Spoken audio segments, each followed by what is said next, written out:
All right, man, we are live. It is midnight. Technically, it's early Wednesday here in Pennsylvania. Yeah, man. Just figured I'd do this quick and thank everybody for helping the channel get to 900 subs. I mean, now we're past 900 subs, which, wow, that's pretty damn awesome. Wasn't expecting that at all, man. Which is really cool. I mean, I wasn't expecting this at all. The last couple days on this channel have fucking rocked. Oh yeah, man. It's been a damn good start to don't mind me, I'm chewing on fucking antacids at the moment. That's why I sound kind of funny. But yeah, man, the last couple days have absolutely rocked on this channel. 2024 started out fucking awesome here on Metal Bench Chronicles. Freaking amazing, man. I wasn't expecting this at all. So yeah, man.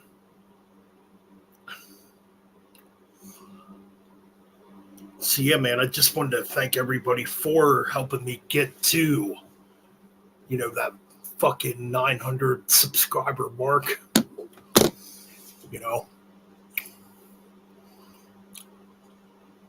Been on here for I've been on here for 7 years. Had another channel before this. Don't gotta talk about it. I mean, I could talk about it a little bit since there's a lot of new people around here. Yeah, there was another Metal Bench Chronicles channel from 2017 till 2019. I fucking deleted it, which was kind of dumb at the time. I wish I would have done that, but it is what it is. I mean, hopefully somebody joins. I know this is kind of bad timing to do this. It's a cool song, dude.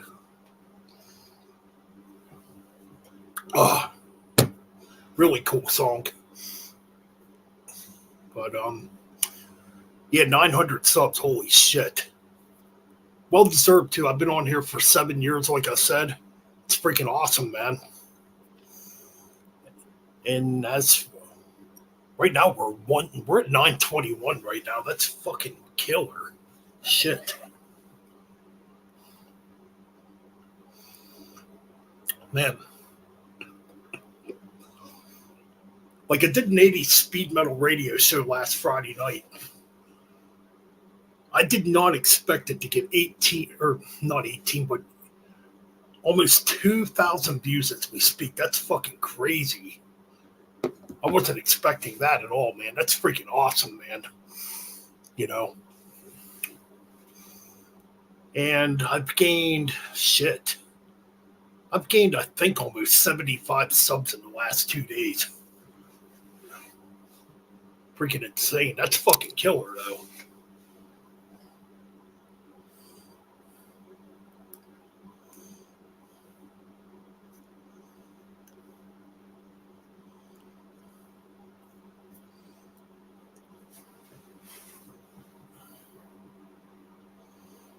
Saxon versus Uriah Heep. Ooh, I don't know about that one.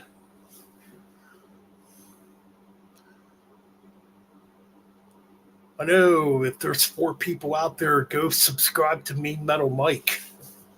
He is at 96 subs. He could definitely use a few more subs to get to 100.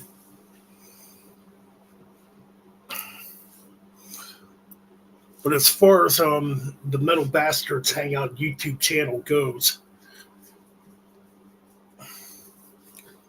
I really don't know what the hell is going to happen with that channel, to be honest, at the moment. Because right now I moved the radio shows over here, and ever since I moved those radio shows over here, the channel's been doing better. So, thanks, Welch. Much appreciated, man.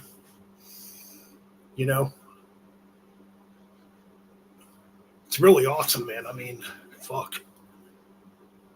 I know I'm kind of repeating myself. Maybe a part of me is a little in shock right now because I wasn't expecting this, but it's really cool. Thank you, man. I appreciate it. I mean, I've been on here since 2017, so, you know, this channel's been active since August 18th of 2019, about 4.5 years.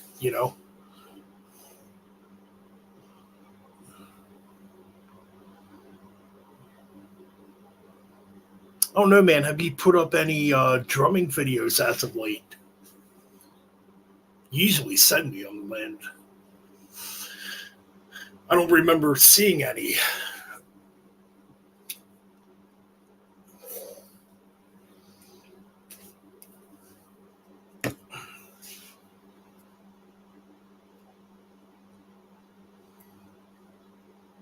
So I have no clue.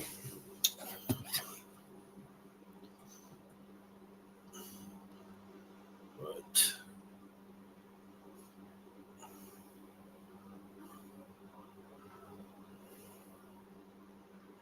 it is Tuesday.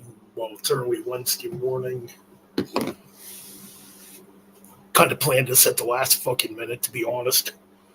Well, the stream, the proto metal stream ended at 11:30, and I wanted to keep going.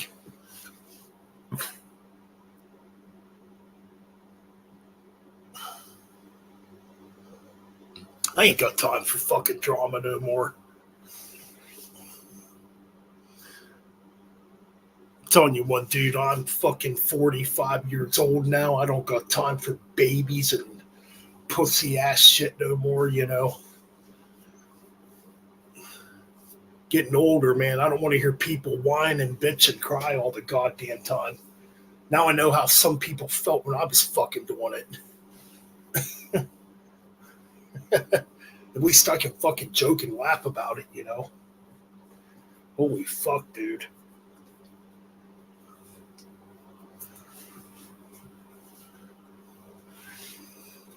Yeah, man, life's too goddamn short for drama and shitty fucking people, dude.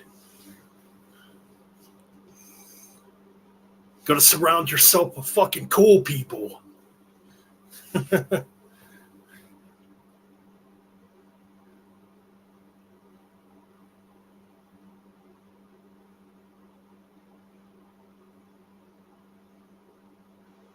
That's understandable, dude. That's why right now I think the Metal Bastards Hangout YouTube channel is pretty much on hold at the moment until, something can get situated on that. See, daytime's terrible for me to stream. It's horrible.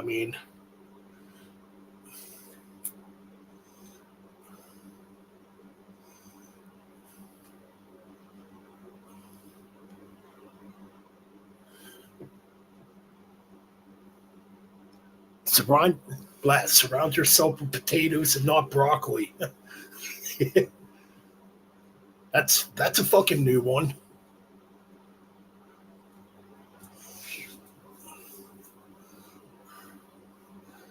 Yeah, and as far as that channel goes, I just don't know what to do on it at the moment. So I've just been putting all my focus on this channel. But if we can do it again, we'll do it again. I get it. Life gets in the way sometimes. You got to fucking focus on what you got to do. You know.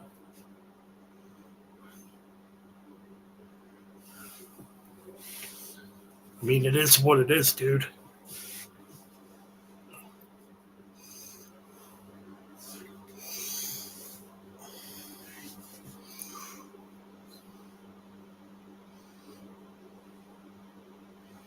Yeah, I think people missed my comment in the other stream. Well, it was like way at the end of the stream too when I posted about doing a aftermath and after party and after stream, whatever the fuck you want to call it.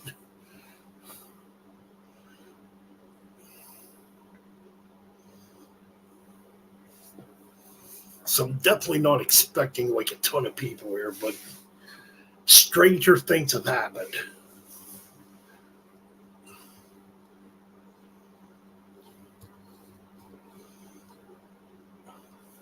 By the way, cheers. Yeah, I'm celebrating, man. Channel's been doing good lately. Mm.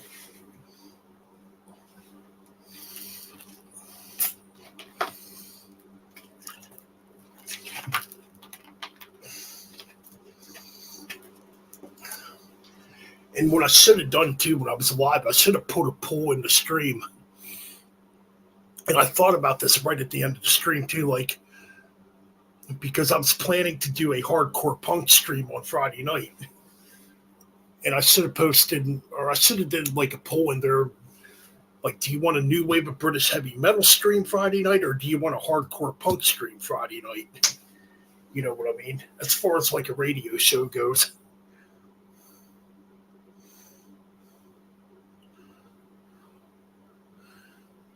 I mean, for me, I'm excited for, both of them, you know. I mean, it's going to be cool. I mean, I know the new Saxon's going to kick ass no matter what. And, I've dug the new Priest tracks. The new Bruce Dickinson track I thought was okay, you know. So those are like the big three heavyweights so far here in 2024 as far as that goes. But, I mean, there's a bunch of other shit that's going to come out too, you know.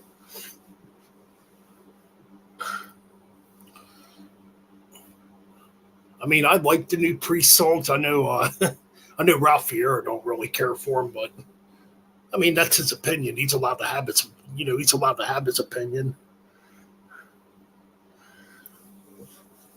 See that Saxon Uriah Heep show? Oh, that's a weird one because that falls on a day I work. It's really, that kind of gets to me.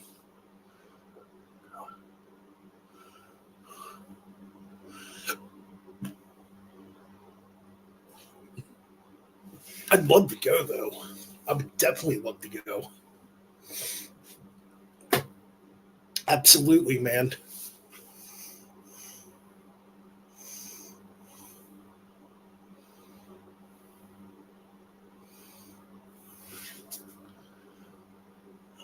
So, anyways, yeah, man. I mean, I've been finding some really good metal YouTube channels over the last couple weeks too. I'm talking good ones, channels to talk about the real shit.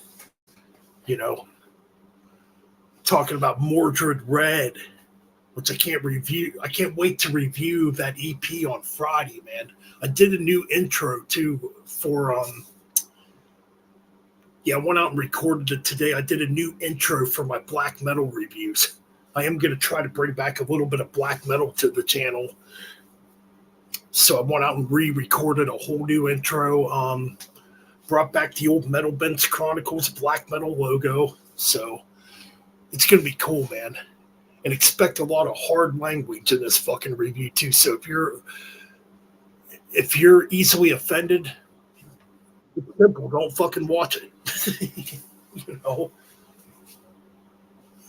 What's going on, Ryan? How's it going, dude?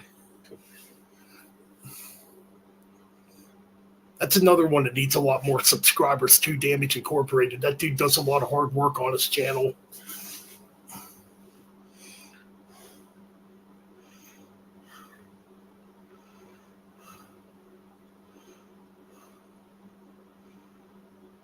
I haven't had time to watch it yet, man. I mean, I was out earlier, like I said. I was out recording a new intro. Dude, the fucking intro is awesome, man.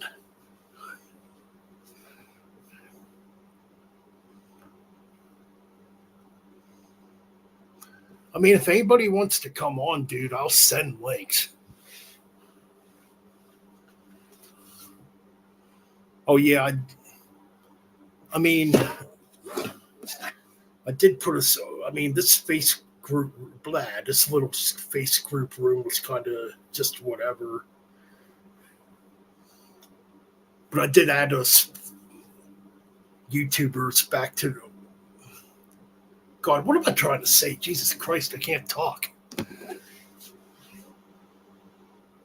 Either where Ryan sent me and Mike Ross a message the other day, and I just decided to turn it into a YouTube metal Facebook group room, whatever,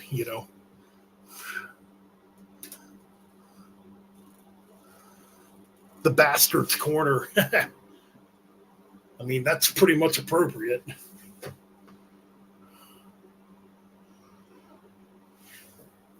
All right, looks like Wyatt and Ryan can join.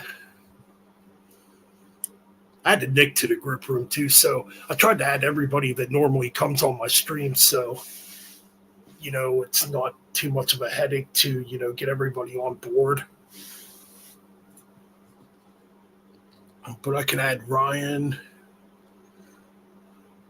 and Wyatt wants to join.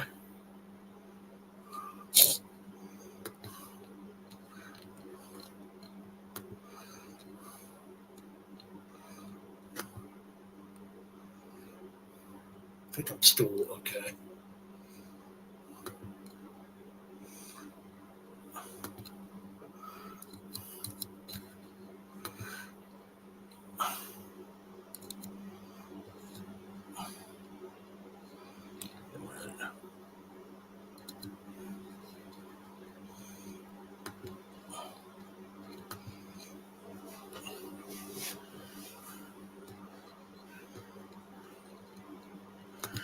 All right, links are sent.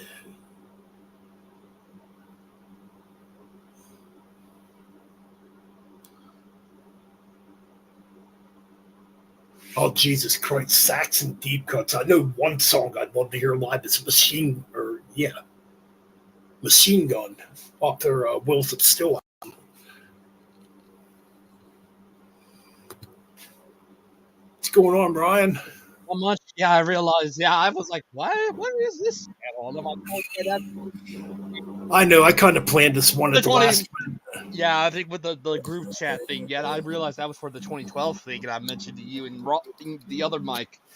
Yeah, I mean, I figured I'll just add all of us there.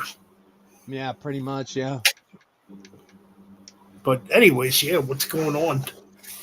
Not much. I've been wanting to talk to you, obviously, about what we could do this week, obviously. I mean, this is kind of public knowledge. I think some people will know about it. Absolutely, yeah. Because I think we got, obviously, the 2012 thing, but then I realized we got the Saxon album coming out this week, too. Oh, shit. And we did plan, last year or last month that we might do first episode for us to do for 2023 for Damage Chronicles was the Saxon album. So I was thinking, did you want to delay the 2012 or want to try and maybe do both together in the same weekend? Ooh, well, let me think here. Crap. That is right, that Saxon does come out this Friday. Fuck. Yeah. And it happens to be on a week too where I don't get paid. Oh, fuck me. So, fuck. Yeah, we got that. Yeah, we might have to make one the next weekend. Yeah, the 2012 one, if that's what you're talking about. We can do I can say we can do the Saxon one. We have a day to maybe prep for it. Unless you want. I mean, I'd rather buy it to have it before we review it. Shit. Fuck, I forgot that was coming out this week, too. Yeah. Yeah, that. What else is coming out this weekend or this week? We got the Saxon album, Lord Dying Clandestine Transcendence, and I think that's about it for January 19th, pretty much. Right. Like, I'm not going to be able to get that new Saxon until probably next week. Ugh. Which kind of sucks.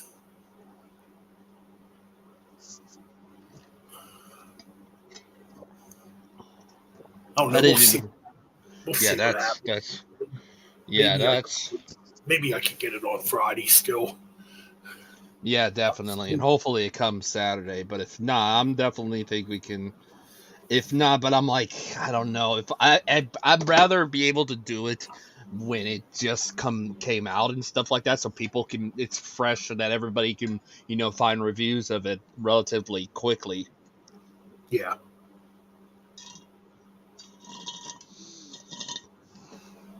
Wait, what? What's me, Metal Mike saying? Well, Ben, if you don't get Saxon, then I guess we gotta ship Ryan to Jeff's basement via FedEx. What the fuck? Okay. All right, man. I don't know about that, but I think the only thing I got, and I just pre-ordered it, the new Bruce Dickinson album.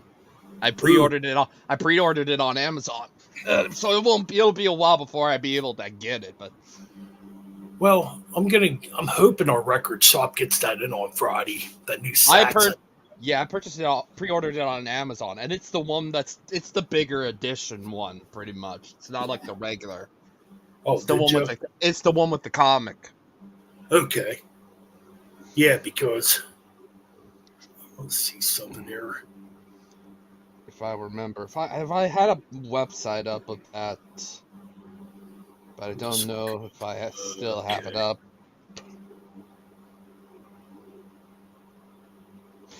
Yep, here it is. Bruce Dickinson.tmstore.es. Yes, this was.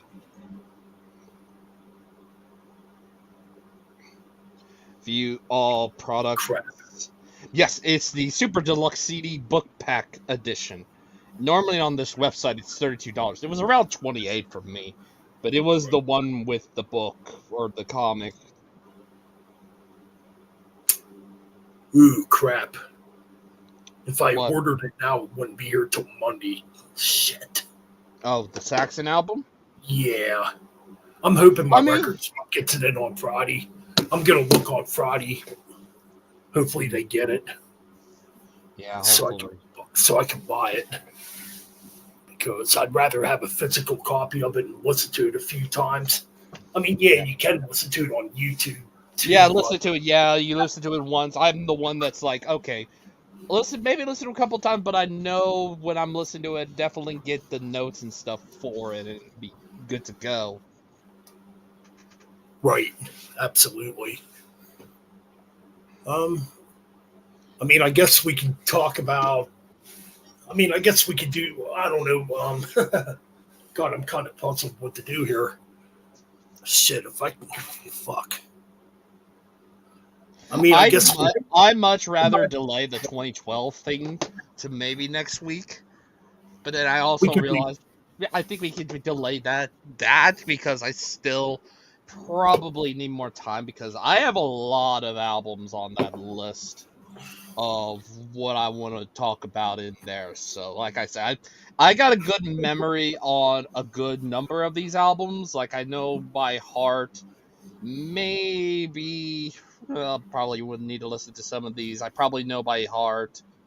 There's several I got on this list, and I got about 15 on this, so I need a little bit more time to listen to them. Yeah, you know what? Yeah, we'll just delay that because I was looking at that list too. There's some stuff on that list I haven't heard. I have not listened to in a long time. Yeah, I got the ones I have underlined are ones I actually have. Fear Factory Industrialist, Linkin Park Living Things, The Faceless Autotheism, Shadows Fall Fire from the Sky, The Safety Fire Grind the Ocean, Stone Sour, House of Golden Bones Part 1, and As I Lay Dying, Awakened. The other ones that I have but I don't have anymore, 6 Feet Under Undead, and Dying Fetus Reign Supreme. And then the others I do not have or I have no, or there are some of these in this list I probably have listened to only one on this list of those I don't own. Mm-hmm. And that is Intervals in Time, which is just a small little instrumental metal EP. But then the rest I got on here, I've never listened to these before. Sonata Arctica, Stones Grow Her Name, Baroness Yellow and Green, the Tony Danza Tap Dance, the Extravaganza Danza 3, the Alpha, the Omega, Alceste, Le Voyage de la Main, and Abigail Williams Becoming.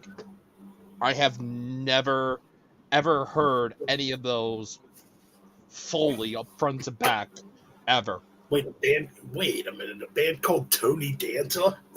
Yeah, the Tony Danza Tap Dance Extravaganza, or Danza 4. It's their last album that they did. They haven't been active since that album. That's gonna be like metalcore or deathcore. I don't know. Yeah, I think it's what from looking at who they had at some of the lineup. I think one song has Phil Bozeman from Whitechapel, and I think they were still metalcore or deathcore at the time. Okay. Gotta remember what kind of they are. That's a weird ass name. I mean, that's a weird period too. There was some weird ass band names in that period. Mathcore. They're a mathcore. They're an American mathcore band from Murfreesboro, Tennessee. The band was founded in Monroe, Louisiana. They only have about, how many albums do they have? They only have 4 albums. And they're pretty much, they're all numbered like they have Danza, obviously outside of the first one, which was self-titled. Everything else is Danza 2, Danza 3, and Danza 4. And Danza 4 is their final album. They have not been active since. Interesting. It's probably something I wouldn't like, but yeah, I don't think I've ever heard of that. Yeah, mathcore, all that stuff. It's kind of, it's a weird. I don't know what mathcore is, but it's kind of like, or no, god dang it, mathcore is a subgenre of hardcore punk and metalcore influenced by post-hardcore, extreme metal, and math rock that developed during the 1990s. Yeah, like a good example of mathcore would be the Dillinger Escape Plan. Yes. Yep. Who they got on here? Let me look at the list of bands they got on here. Oh, they got Architect. Some names that might be familiar. Architect, Converge apparently were one of them. Yep, the aforementioned the Dillinger Escape Plan. The Human Abstract, who they haven't been around for a while. Rolo Tomasi, I got one of their albums, one of their most recent album. Sixth, obviously, the Tony Danza Tap Dance Extravaganza. That's about it. But yeah, Dillinger Escape Plan's on that list of those who do mathcore pretty much. Yeah, that's a genre that didn't really last too long. I mean, it was around, but yeah, it's a weird style of music. I'll put it that way. Yeah, it's a weird style, but that is an album I've always, for quite a while since then, have always wanted to listen to for the longest of time, and always was kind of interested in that. It's got like mathcore has like a bunch of weird chord textures, weird odd time signatures, pretty much. Oh yeah, lots and some of those bands in there, like you'll see, Dillinger Escape Plan, they will do the occasional normal song. Like, when I think of Dillinger Escape Plan doing a normal song, I instantly think Unretrified, which was on a WWE video game. So that was on there, and I'm like, that's the one time, like, I think to myself, oh, they've done something like a normal style song, pretty much. Right. I mean, it's weird. I saw Dillinger Escape Plan years ago. It was at the Gigantor with Megadeth back in 2005. They definitely had a lot of energy. I'll put it that way. And the lead singer, I swear to God, the lead vocalist was only Greg. like 5'5". Yeah, Greg. I think he's Greg. His name is Greg. I know that for sure. Mm-hmm. Yeah, he's short, like 5'5", but he's like built like a brick shit house. You know? Yeah, he's. Yeah, I never knew that he was that short at all. I'm like, you see these videos, he's like, he looks like he may be big, but I'm like, finding out he's 5'5". I'm like, wait a minute, I'm taller than him? What? Oh yeah. because I was pretty up close when I saw them, and yeah, those guys definitely had some fucking intense energy. Yeah. I think he's now in a band that's got a lot of a new band he's in called Better Lovers, which is basically Every Time I Die with Greg on vocals, pretty much. Interesting. But yeah, as far as Mapcore goes, I mean, it's really not around no more. Yeah. Hell, kind of forgot what else I was going to say. Just looking at the chat here. Well, they are. Yeah, they're technically around. Like I said, the Rollo Tomassi band is one of those. I mean, there was a lot of weird bands in the 2000s, too. I mean, I'm trying to think. Like you said, Baroness. Fuck. I remember I was listening to their most recent album, Stone. I heard that when I was getting ready for my list and stuff like that. Why don't more metalheads know about proto metal?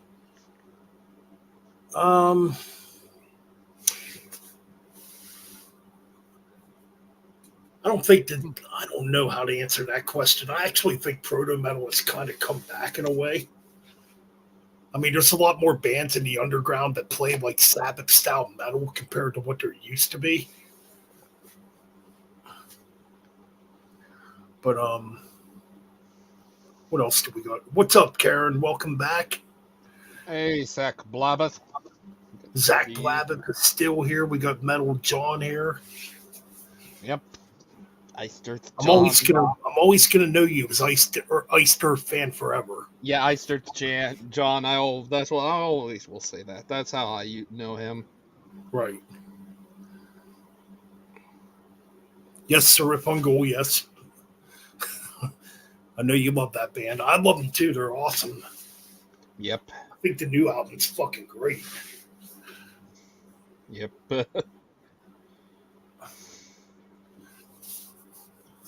Yeah, I can't wait for that Saxon album. I can't wait either. I mean, I think they only released that one song. I think they just did put out or announce like a new video or something like that. I thought I saw something like that. I kind of wish more bands would do that though, instead of putting out like 4 singles before the album comes out. Like just put out like one. That way it gets you more anticipated anticipated for the album. Oh yeah, here it is. They just official video for a song that's going to be on the album called "There's Something in Roswell." Interesting. Oh, excuse me. And if I'm correct, I think this is going to be their 24th album, 25th album. Yeah. Apparently, I found out that Paul is still with the band. He's just not in the music video or touring and stuff like that, but he is recording. Speaking of which, there's 2 other bands that have very lengthy discographies that are putting out new albums this year. There's a new Gravedigger album in the works. Actually, Speed King just sent me a new track. I've not listened to it yet. And there's a new Rage coming out. I think the new Rage is going to be their 27th album. It's crazy.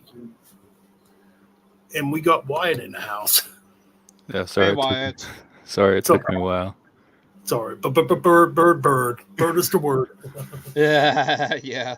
I got to get that fucking like every time you enter. I got to put that in the stream so we can play it. Oh, apparently, speaking of Greg, he released an EP called FC5N. I did not know that. Interesting. Speaking of subscribers, I'm up to 901 now, so. Congratulations. That's awesome. Nice. We're going to hit 1,000 subs this year, Wyatt. Hopefully. I want to see Ryan hit 1,000 subs too, though. That'll be a while.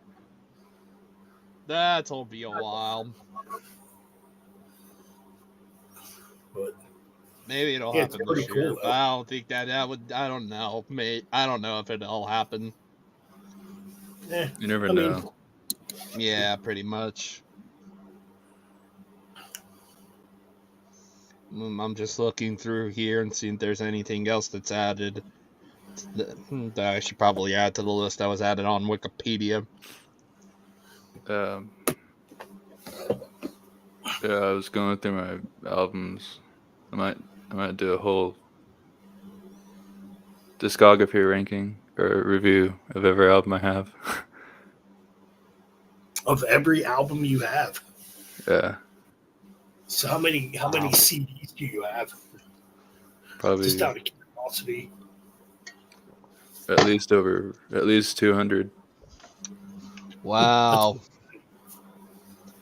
I haven't even counted mine. I gotta have close to 3,000 CDs.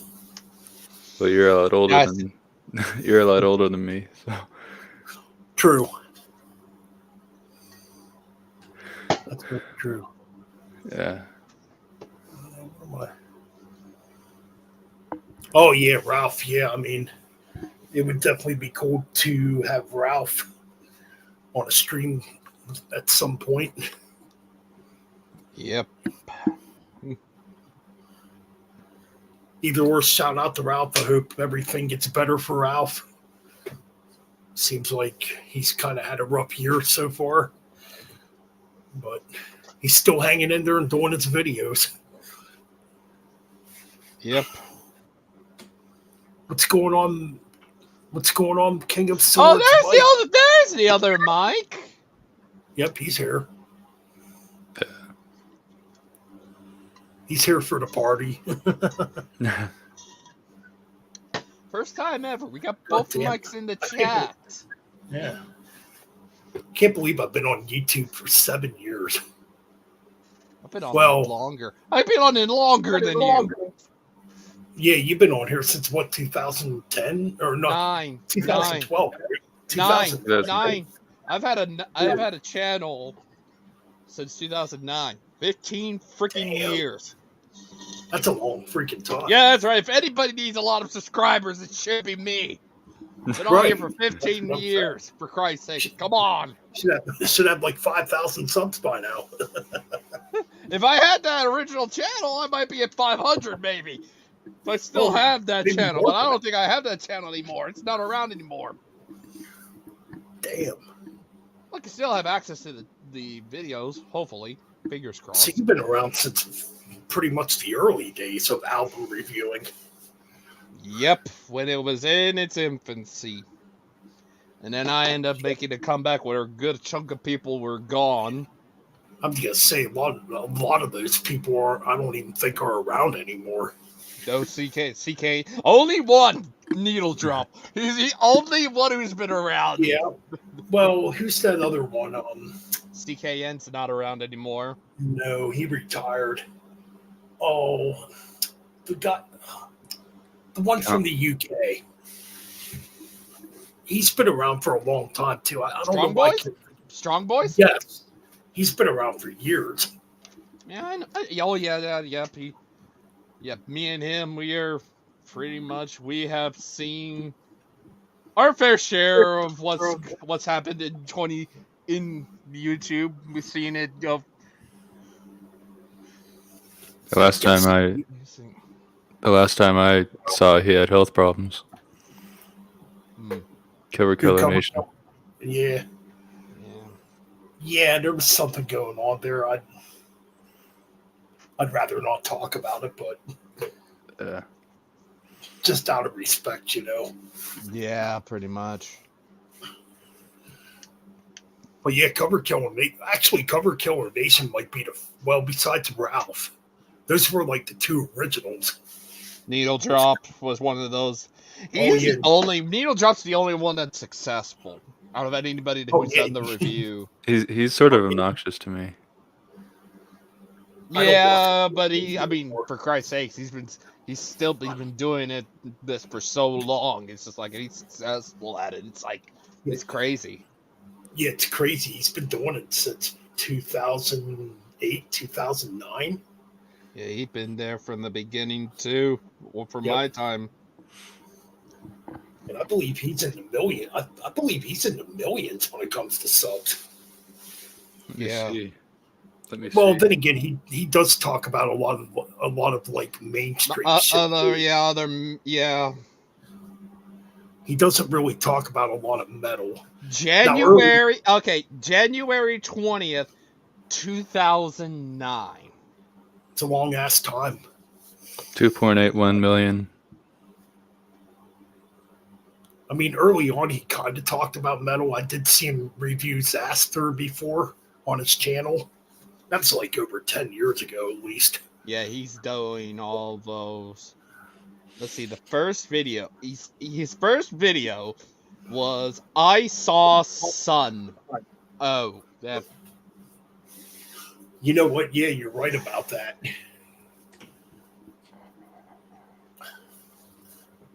That I mean, is the first one I ever 14 years watched was- ago. That is crazy. Here's one guy. Jesus Christ, 8 years and he still looks the exact same. Damn. God, someone from 6 years ago. Jesus Christ, 8 years and he's still yeah. Yeah, I'm looking at his face. I'm like, he hasn't really changed much. It's like, Jesus, he hasn't look like he hasn't aged. Well, that's a good thing, I guess. Yeah, that's actually a good Now, I did see Count Blagoff is making Yeah, videos. Sean. Yeah, Sean. Yeah, that's. Like I don't. I think want to he's- get back with it. I want to. Yeah, he was around when I was. He was one of those I was around when I was kind of starting making videos. Oh yeah, he's one of the first ones I think I watched on YouTube years and years ago. Wow. I mean, Cover Killer Nation was the first one I ever saw. Yeah, He used you might have seen. I don't know because the older channel. I forgot what was it called. 2009 Skullman was my old YouTube channel. I don't know if you remember seeing that channel, but I was kind of hanging around those guys, Sean and just some. It's been so long ago. Like I definitely remember Maiden Slave. That one definitely stands out. He was later. I think after my first initial run when I had the older channel, and then I made the channel I have now. I've had that channel for 12 years now. But yeah, the old one was 2009 Skullman. I think I made it around 2009, so just after high school.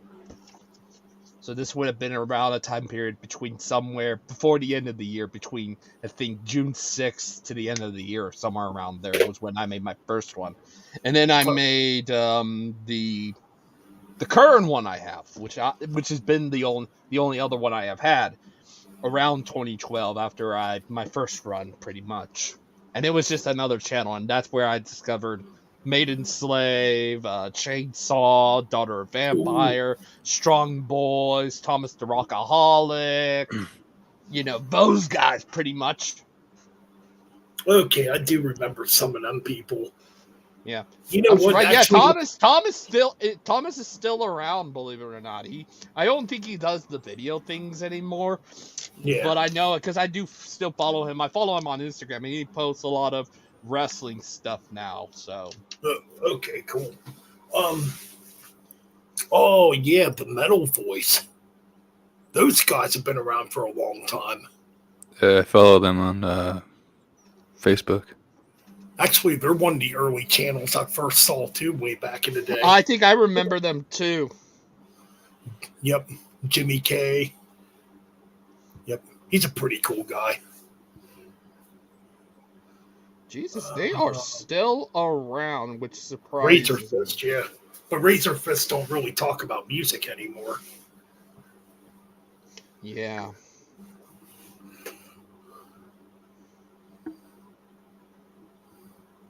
Yeah, you don't. That's sad. I'm sick of Wait, sleep what's- talking. That fucking band is garbage. See, I would hate to be that fucking big and having fans follow following me around. I would. Yeah, not you want should. that. You should not be doing that with those guys. Even if they have some of those. They have the weirdest families, but then you got people that do that shit. Like, come on, these people.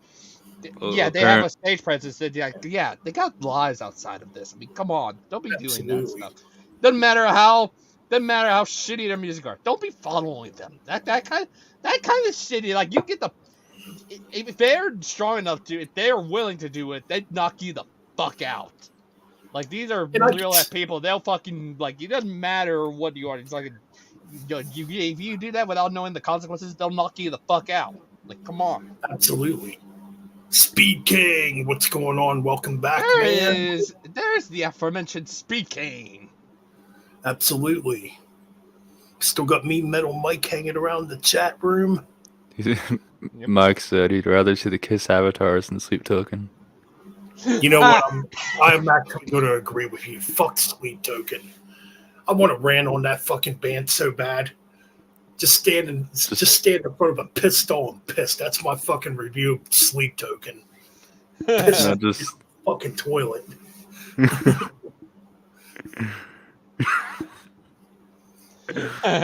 Yeah. Goddamn, you don't want to give me Taco Bell. That'll really show you how much I hate. Oh, Sleep here's Token. another one. I think I don't know if he was around with them, but JTB. I think JTB Reviews still does the reviews and stuff like that. That one I don't remember. He and him and Toilet were pretty close back in the day, but I don't think they are anymore. Oh, okay. That's Yeah, that back one when I- Toilet was once, good and stuff like that before he became the piece of shit. yeah, before he wasn't a troll. Yeah, pretty much. Yeah, before all that, yeah, him and JTB were pretty close.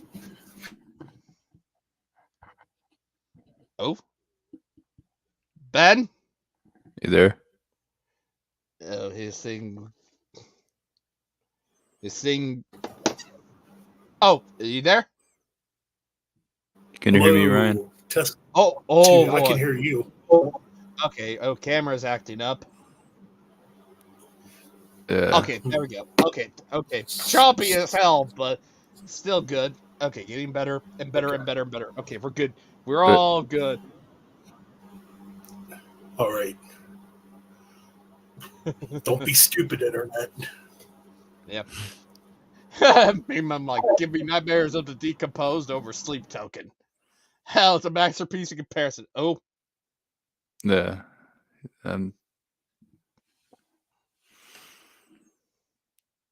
Yeah, I'd rather hear Chris Barnes screech than Sleep Token. yeah. I'll be right back. I gotta go give me something, like maybe a snack or something. I'll be back. Yeah. All right.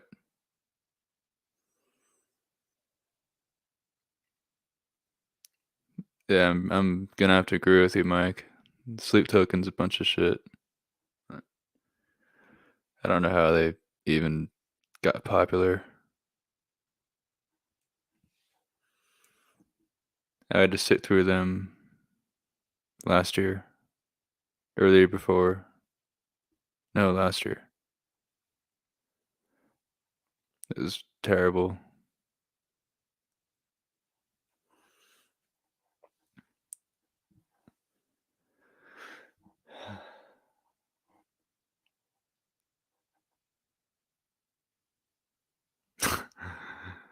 Either that or the fan base's Sleep Token. Oh, what the fuck? I'm back. Zach Blabbeth said that the avatars got you. I was gonna say the fucking avatars got me for bashing Sleep Token. What the fuck? God damn. All right, we're back, motherfuckers. Hopefully. Yeah. Hey, yay, Ben back. Yeah, I don't know what the fuck happened there. I just got kicked out for whatever. I'd rather Damn. listen to Chris Barnes screech than Sleep Token. Yeah, I'd rather listen to the new 6 Feet Under. God, Sleep Token's the worst damn thing I've ever heard. Jesus Christ. I'm going to commit complete blasphemy right now. I'd rather listen to a fucking terrible Five Finger Death Punch album than a goddamn piece of crap Sleep Token record any day. That's really committing blasphemy. I'd rather. Damn. John's Rather- asking. John's asking what I think of 2024 so far. I haven't really listened to that many albums, so No, I haven't heard anything new yet. 3 albums. 3 albums so far. I mean, it's still really early in the year, too, so. Yeah, I mean- 3 albums so far. Russell Guns Medusa. Simple hard rock. Not much to say. look at what Mike said.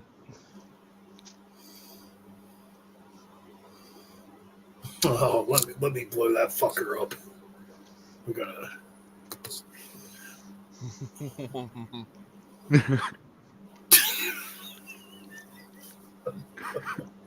Come on, Mike. Sleep Token's the worst goddamn thing in the world, man. It's orgasm metal. That's what I call it. Oh, chocolate starfish and hot dog flavored water. I mean, come on. Got rolling. That's the only one that's. Gotta Oh, get that God. nookie. Give me that nookie. Just get rid of fucking Sleep Token. I'd rather hear All in the Family than Sleep It's Token. all about the he said, she said bullshit.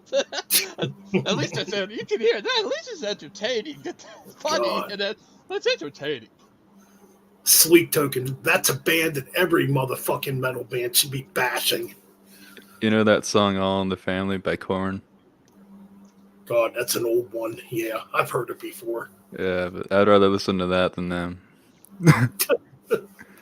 Talking about fucking his uncle and stuff. Damn Sleep Token. How the fuck does that identify anywhere near metal? It doesn't. Holy shit, it's so It's- fucking technical.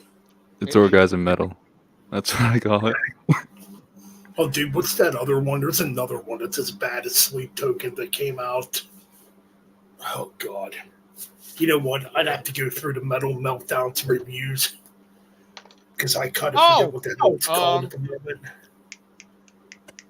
Psycho Center? No, I mean, they're bad too, but this one's even worse. Okay, but I'm Well, probably Five going to Finger have Death Punch we all know is bad. Yeah, he's always bashing Psycho Center. Oh, God. Yeah, there. He always does. Might take me a while to find this video because I cannot remember the artist. I'd rather listen to Paul Stanley sing Bang Bang You than listen to anything or read my body. In fact, I'm thinking I'm going to have to go back to like June or July for this one. I know he reviewed it because he bashed the fuck out of it. Oh, no, that's not it. How long ago? was- See, I'm pretty sure it came out last summer, but I can't remember the damn name of the artist. But it's fucking bad.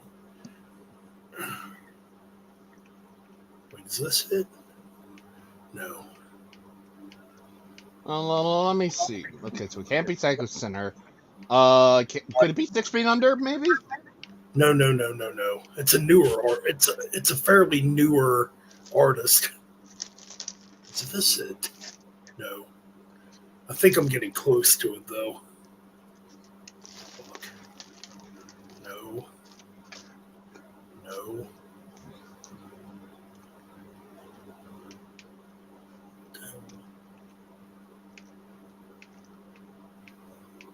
Oh, I guess Psycho Center broke up. Fuck. Yeah. Yep. He's in Jeremy Spencer's in Semi-Rotted now. Who is the next Metallica? Nobody. There's never going to be another metal band as big.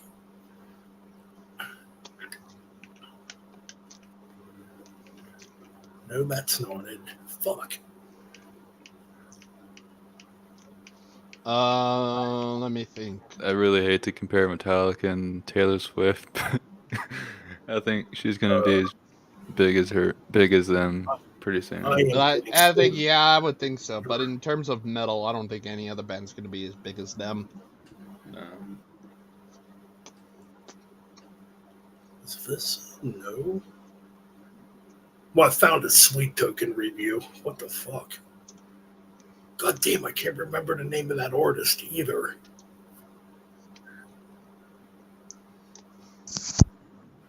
Yeah, because I'm back. Wait, no.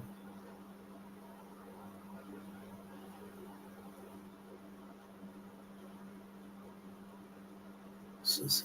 No.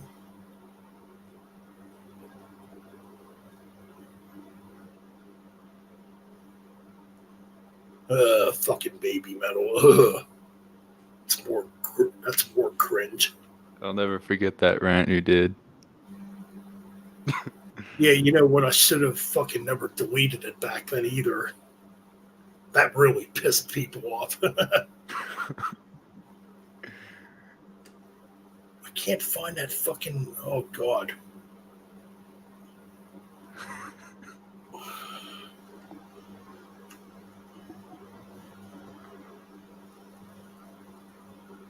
Okay, now we're back into February. Fuck. Pretty sure it came out in 2023.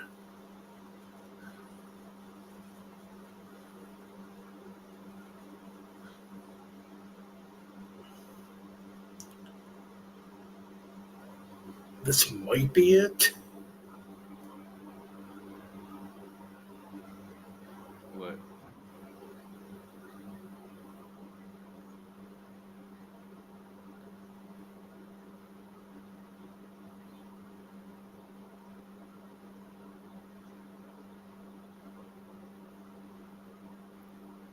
You know what? I can't fucking remember what the hell it is. I looked through his videos and I can't find it.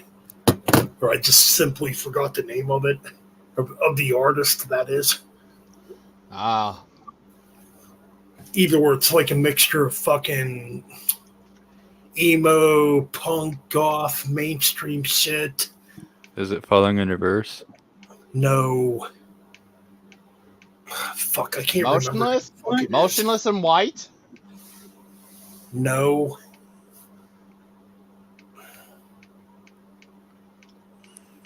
I God have damn, no I can't idea. remember who the fuck it is. John would probably know who the hell it is. But I can't think of the artist, like the name of the artist anymore. Mm. Now it's bugging me. Holy fuck. I'm going to put myself on mute for a minute while I find this. Go ahead and keep on chatting with the crowd or... The chat or something like that. Main Metal Mike is going off about food right now. Off topic, rank each fast food chain's burgers worst to best. Ooh. So let's think. Okay, there's McDonald's, there's Burger King, there's Sonic, there's Wendy's, there's Red. Is Red Robin? I don't think so. No, not Red Robin. There's Sonic. I think I mentioned there is. Yeah, Hardee's, yeah. Whataburger, if you're in Texas, that's a must. In-N-Out, White Castle.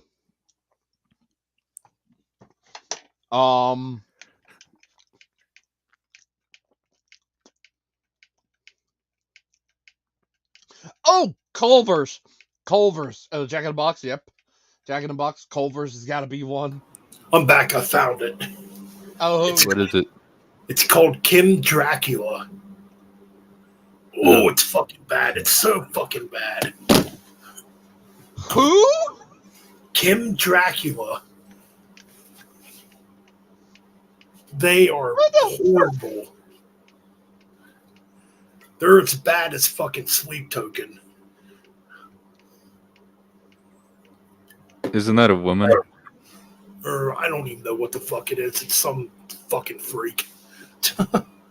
Yeah, Mhm. that's Yeah, but oh my god, just click on the music once. It's some of the worst fucking shit you've ever heard.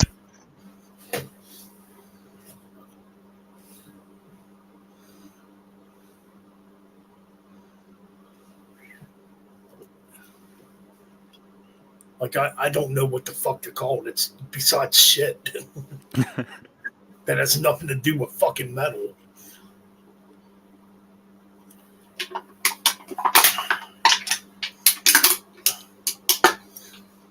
Like it's emo, it's pop, it's fucking mumble rap. It's all over the goddamn place, and people call that metal now. and that's sad too. Yeah, like Holy fuck! everything is metal. Like, Yeah, we got to call it metal, even though it has trap beats and fucking mainstream leanings. We still got to call it metal because it has a crunchy guitar riff in it. Go fuck yourselves.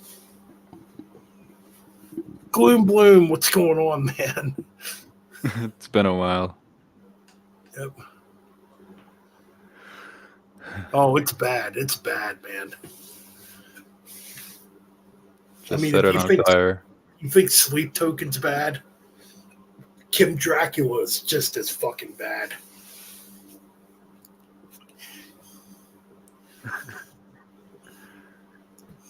Just put their CDs in a dumpster and light it on fire. That's what I say. Shit, man. Dumpster Man, fire. burn that fucking shit.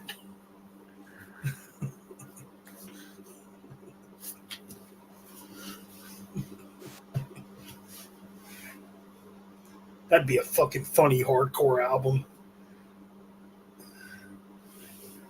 Just start fucking writing a bunch of songs bashing Kim Dracula and Sleep Token.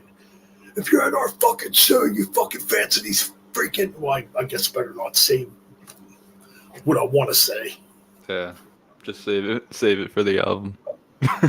If you're at our fucking shows and you listen to this poser crap,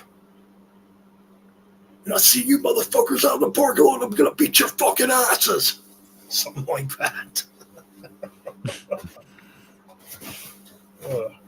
And that's like the PG version too of what I was really thinking. I know what you're thinking. Oh yeah. But anyway. God damn. What are some food items I remember growing up? What? He's on a food binge. Foods that would make a comeback. Fuck. Well, there's one. I mean, I can think of maybe a couple things.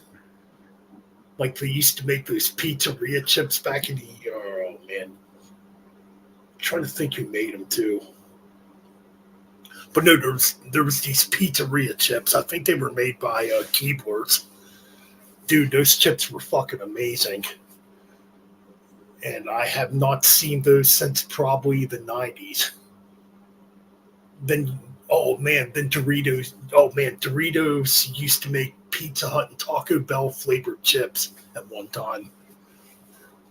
Those were fucking good. I know that's like a junk food thing, but fuck. Other foods I'd like to see return. I'd like to see Pizza Hut go back to how they used to be before they became overly corporate. Because back in the old days, they used to have like an old-fashioned look to their restaurants. You know, they used to have like this, like the inside used to have like brick walls. You know, had like that old Italian look to it. Yeah.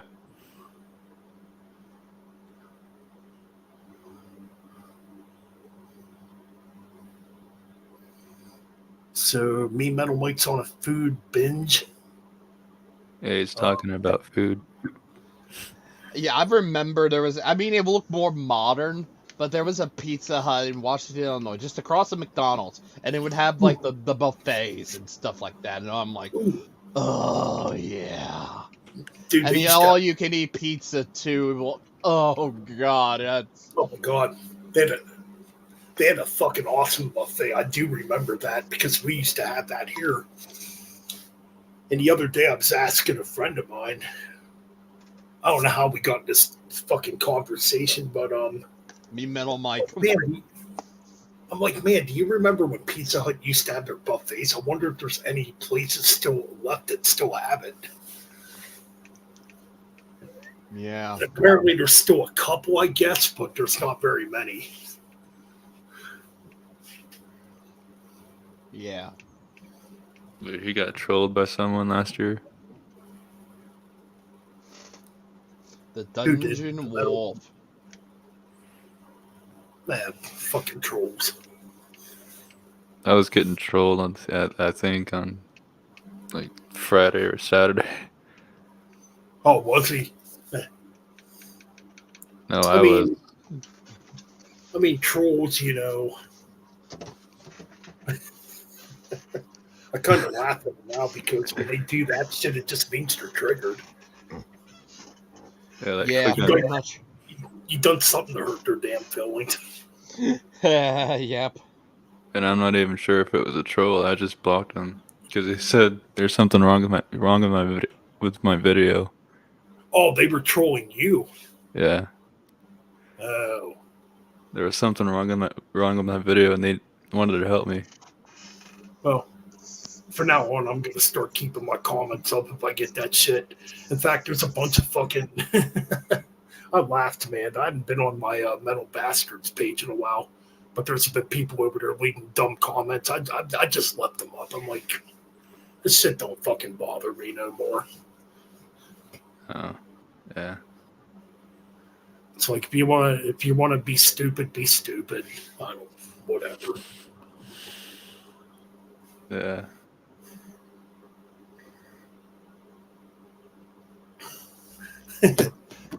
Yeah, it's like the other day I put up a guitar short and somebody came under the comment section just putting what the or WTH, you know, what the fuck, obviously.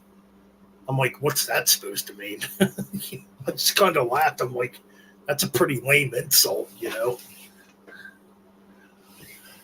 WTH in capital letters and a big question mark under. Yeah, it's what the like, hell? well, That's short for what the hell, pretty much. yeah. Well, yeah. Or I'm sorry, I meant WTF, not WTH. What the fuck? Yeah, what the fuck, pretty much. I think I saw that, but I'm not I just kind of sure. laughed. Well, okay, what's that supposed to mean? It's like, man, you got an IQ of 12 that you're just typing that, you know? Like a bird's more intelligent than you?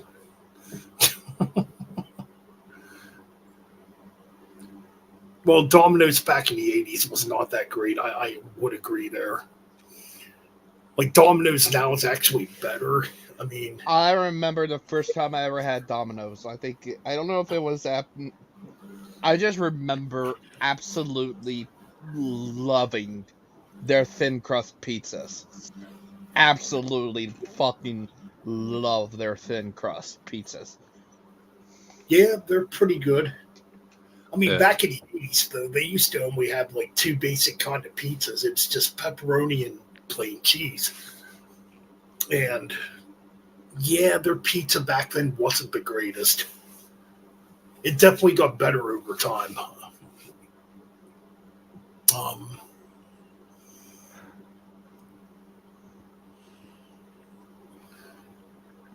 There's a pizza place over where I live, and it's pretty good. Oh yeah, cool. Yeah. I mean, to me, I think Domino's definitely got better. Little Caesars. I mean, yeah. I mean, for a budget pizza, Little Caesars is all right. I mean, their fucking breadsticks are still fucking awesome. Or crazy bread, I guess they call it crazy bread.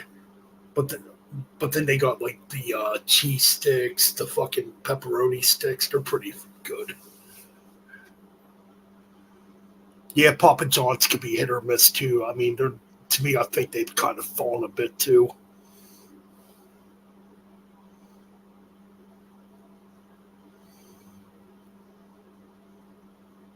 So John's talking about the next Ghost album. I mean, I don't even know if that's confirmed yet.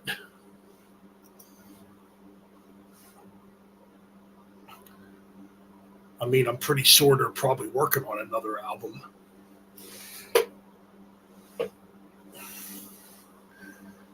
I mean, is Ghost really a terrible band?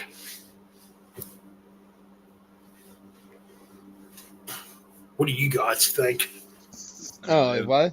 They have some good Oh stuff. yeah, Mean Metal Mike said it best. CC's Pizza Buffet, absolutely. If I had to think of the best pizza places that have the best buffets and stuff like that, Pizza Hut is second behind CC's Pizza Ooh. Buffet. Oh, I've met totally CC's forgot them. in years. Oh my, yeah, same here. I love that type doing that, just getting as much pizza as you want. It's like, oh, I loved it. Absolutely. Sir John says, Mike, you are getting me hungry. I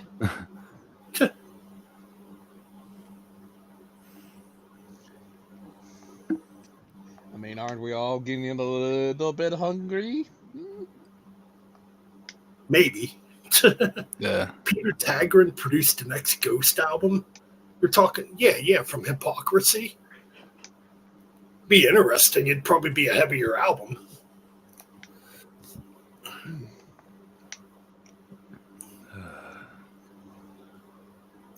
Okay, here's my thoughts on Ghost. Yeah, they're like super fucking mainstream right now. Are they terrible? No, not really. They have I some think good you're stuff. actually, I just think um, okay, when you compare the landscape of what's out there nowadays that's mainstream, Ghost is probably the best band, if we're going to be honest. Because a lot of the other crap is just fucking bad. I mean, at least Ghost does write some pretty catchy tunes. They kind of have like that 80s pop sensibility to their writing, mixed with like that 70s Blue Oyster Cult thing. Mm-hmm. If I'm making sense on that. Yeah. Like, I'd rather listen to Ghost than all this other crap that's fucking popular. Yeah.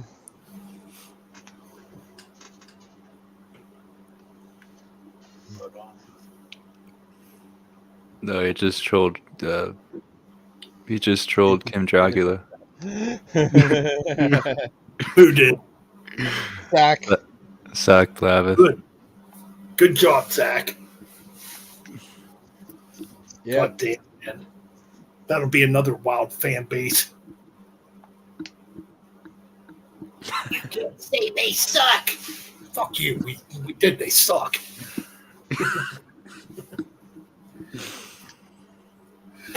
But I'll be back in a minute, guys. I gotta take a leak quick. Yeah, I'm probably the same. I need to go and pee as well. Yeah.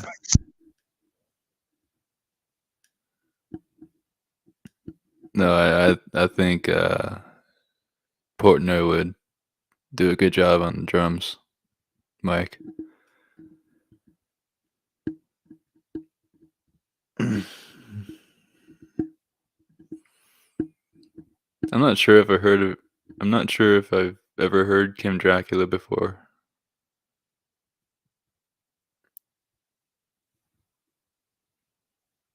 But I've heard of them.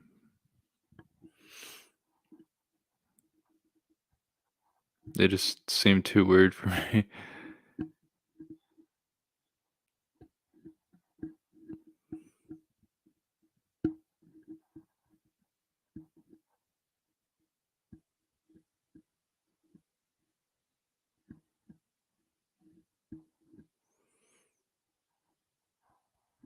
I heard one idiot that said Alex Van Halen would.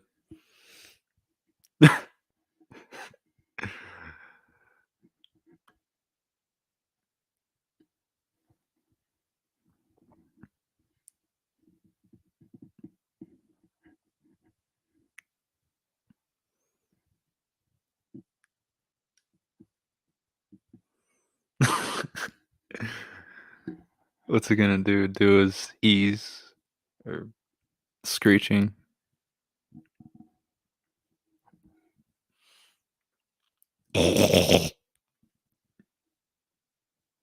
Barnes.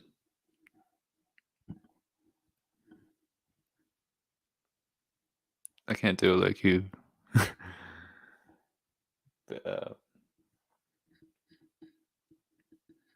Yeah.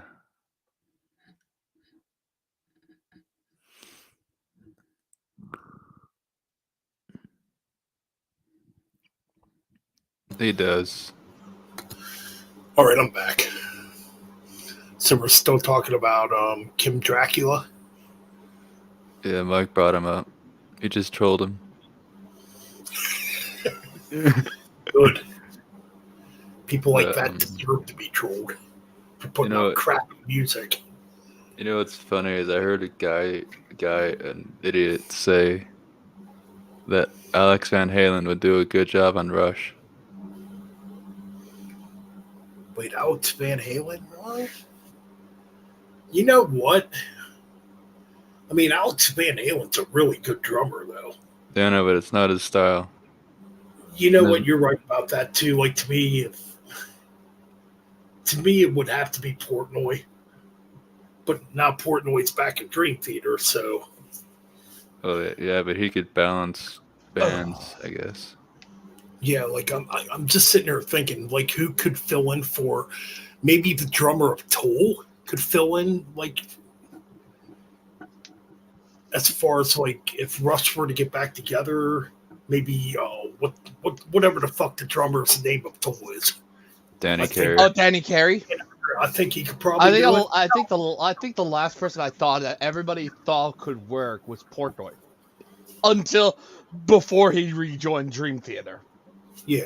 Well, now I Danny. think the only way you can make it work with Portnoy now is if like Dream Theater is with them on a tour or something like that. Which could work in some case. I mean, like they'd be like, yeah, getting to open for Dream Theater and our drummer getting to do that, like. I mean, that would probably be a dream tour. I mean, unfortunately, you don't got Kurt anymore, but like Dream Theater and Rush for a tour. I mean, Portnoy would obviously have to do double duties, which would probably wear you out. You know. Yeah, pretty much. Yeah, that- that makes sense. That's some pretty physical drumming right there. You know. Yeah. But, Modern raps is stuff that kills brain cells. I've been saying that for fucking the last decade. But you're right. God. Yeah, just listen to Snoop Dogg. Wait, what the fuck's porn rap? I thought that's pretty much any type of rap that sings about bitches and hoes. Porn rap? What? Yeah. I got my bitch, yeah. I got my hoe, yeah. I got my money, yeah. I got my car, yeah. Got my drugs, yeah. Motherfucking bitch, yeah. G-ass motherfucker, yeah. Their metal band's selling out, putting out a mumble rap album now. No, I think it'd be funny as hell. God. I think I remember was that band Bad Omen write that song Just Pretend. They just made that.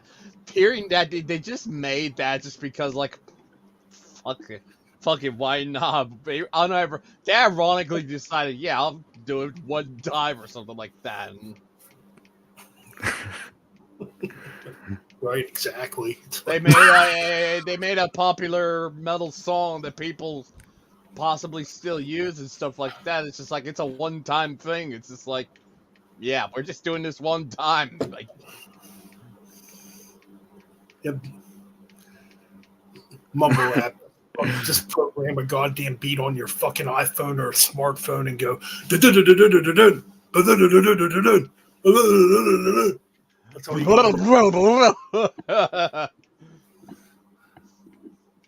Today's Jesus porn rap is Christ. prisoners prison written music. That's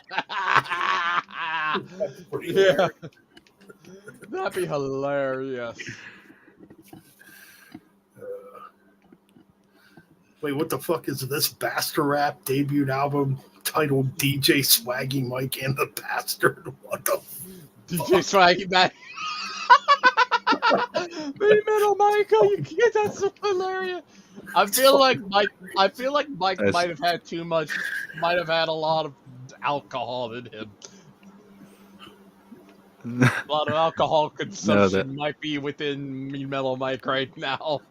Oh, He dude, actually- he just sent a fucking picture of DJ Swaggy Mike to our group room. Go look at this shit. It's pretty Oh fucking god, I funny. want to see it! I want to see this! I want to see this! Oh.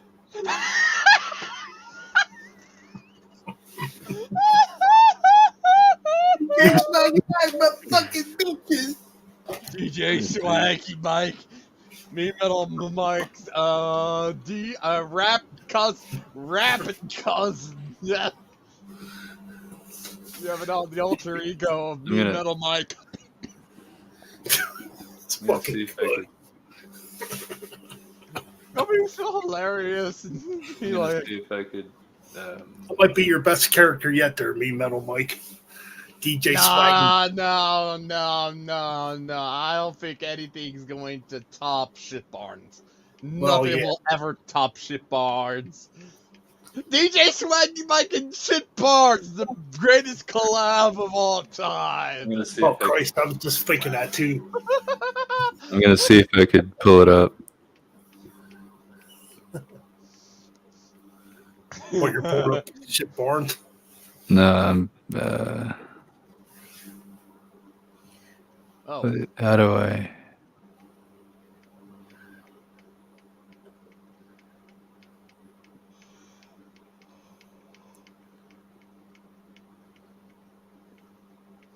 God damn.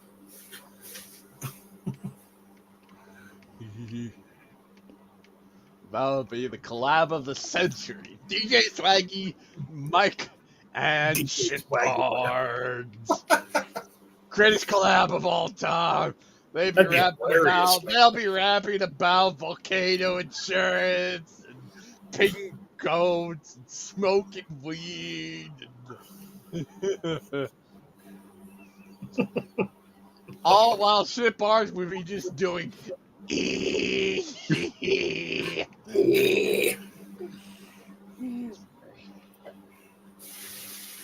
Okay. We got some Uncle volcano. Vonnie, Uncle Vonnie and DJ Swaggy Mike duo album. Oh, my character, Uncle Bernie. God, dude, I almost forgot about that character. Yeah, then there's Well- Mike. I'm gonna share it. Uncle Vonnie's got to tell you right now, you people have been making fun of Sleep Token all night. Well, Uncle Vonnie thinks Sleep Token's a fucking masterpiece of a band. They're going to be the next Metallica, and they're going to annoy you so bad that you guys are going to fall to the ground to Sleep Token. That's how great Sleep Token is. Sleep Token! I need to figure out a voice I can do for the true, like I have the true metalhead character I've had for a while, and then there was the retard character I've had for a while. I need to start getting those going, hopefully. If you two already got characters that are freaking like, Jesus Christ, come on. Oh, yeah, we talked about this one. Words. Oh, there's the music industry's dark agenda. Barnes. That's my Barnes impression. Mm.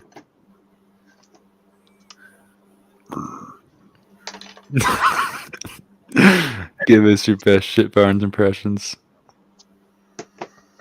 Oh, let's see what the hell this is. I mean, you take my pink coat. Why do you mean my volcano insurance is a scam? This is genuine volcano insurance. God damn it. Where's my monkey? Where's my weed?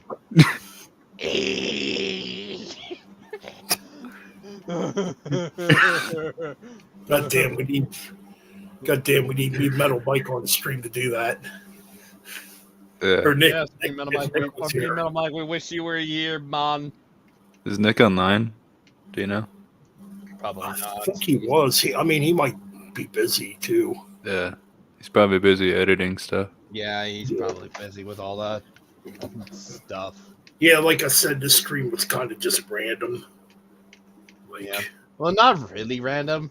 I mean, it does say 900 subscribers. yeah. Burns. So it's semi-planned, but it's semi-random. So it's half and half. Like I was gonna hold off to do it on Friday, and it's like, man, I got other shit to do on Friday too. But,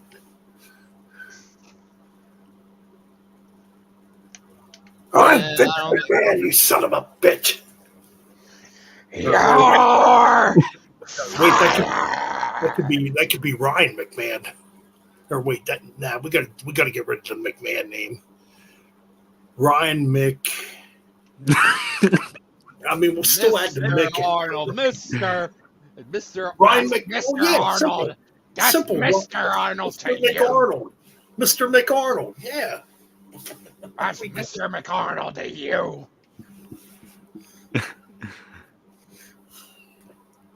Where's your wiener, Ryan? What? No, that's what Mike said. So we got shit bards, we got fucking Uncle Bernie, we got Mr. McArnold.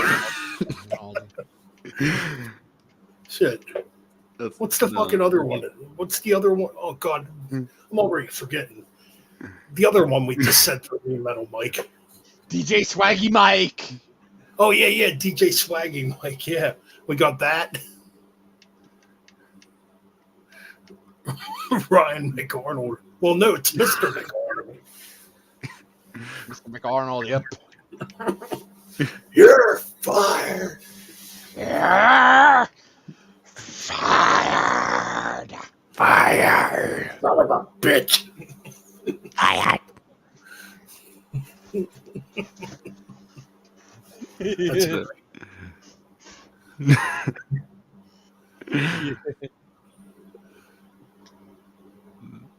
Hey man, it's all about having a good time, dude. Yep.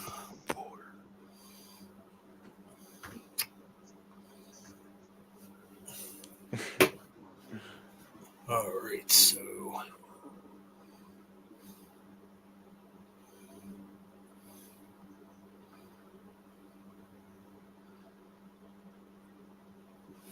well, John, because the only reason why there's no information on mumble rap because it's the same shit over and over. I mean, my God, I mean, they don't even need to print lyrics because it's I got my bitches, yeah, I got my hoes, yeah, motherfucker. That's all it is. You don't need lyrics for that crap. Just the same trap beat and the same bullshit over and over, man. Yeah. There's only one person that can do that. And that's probably Eminem. Oh, is that I can't talk. Is that what we're going to start now in the metal community? Metal Mania. Or wait, what? What? I thought you already did that. Yeah, Metal Mania. I thought you already Metal- did. I thought we already All right, started John, you have a good night. All right, take care, John. Thanks for dropping by, man.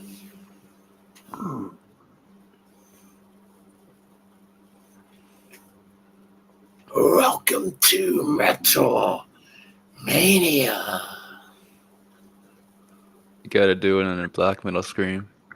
Welcome. Oh, yeah, I'm not going to do that right now. No. Yeah, fuck that. I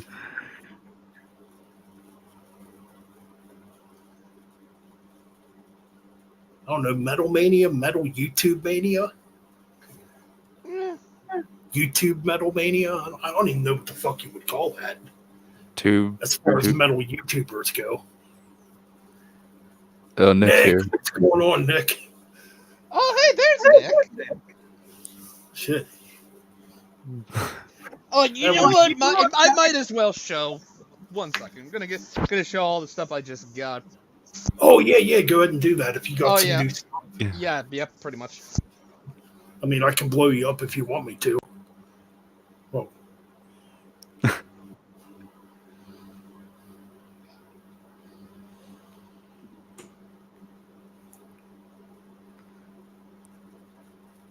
nice.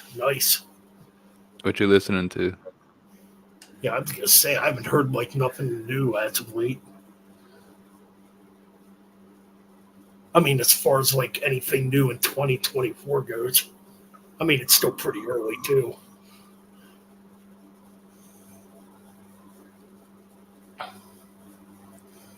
I was thinking about doing a cover of The Trooper. But you played on guitar or try to sing it. Well, I was trying to sing it. I was doing the Striper version.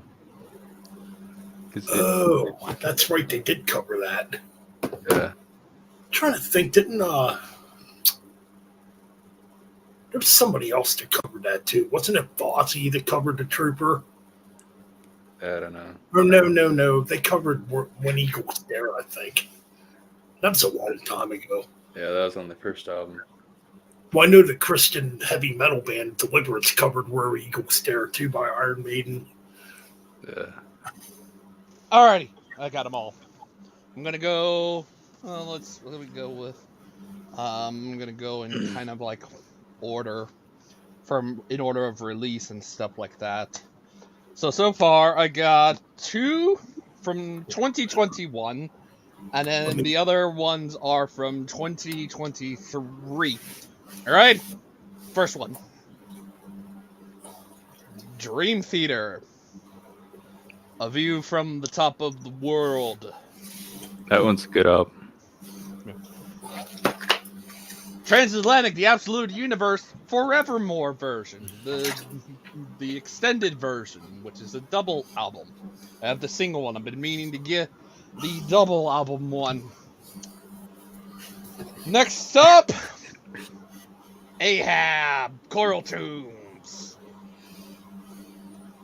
Mike's Ooh, talking cool. about. I guess I could show the stuff inside of them. Yeah. Booklets in this one right here. Then we have, like I said, the aforementioned double album of the Transatlantic album. Okay. Ahab.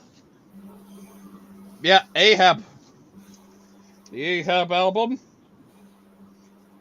It was kind of like a digipack thing. I guess the CD is in one of these sleeves. Oh yeah, there it is.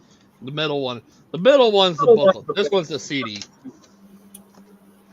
Alrighty, there's that one. You might recognize this one, Metal Ben. Oh yeah, New Cannibal Corpse. Yeah, Yep. We both Yeah, do. terrific. I pulled the trigger on getting it. cool album. I think my Cool favorite. packaging too. I love the packaging for this. Yeah, I It's like it. Really cool.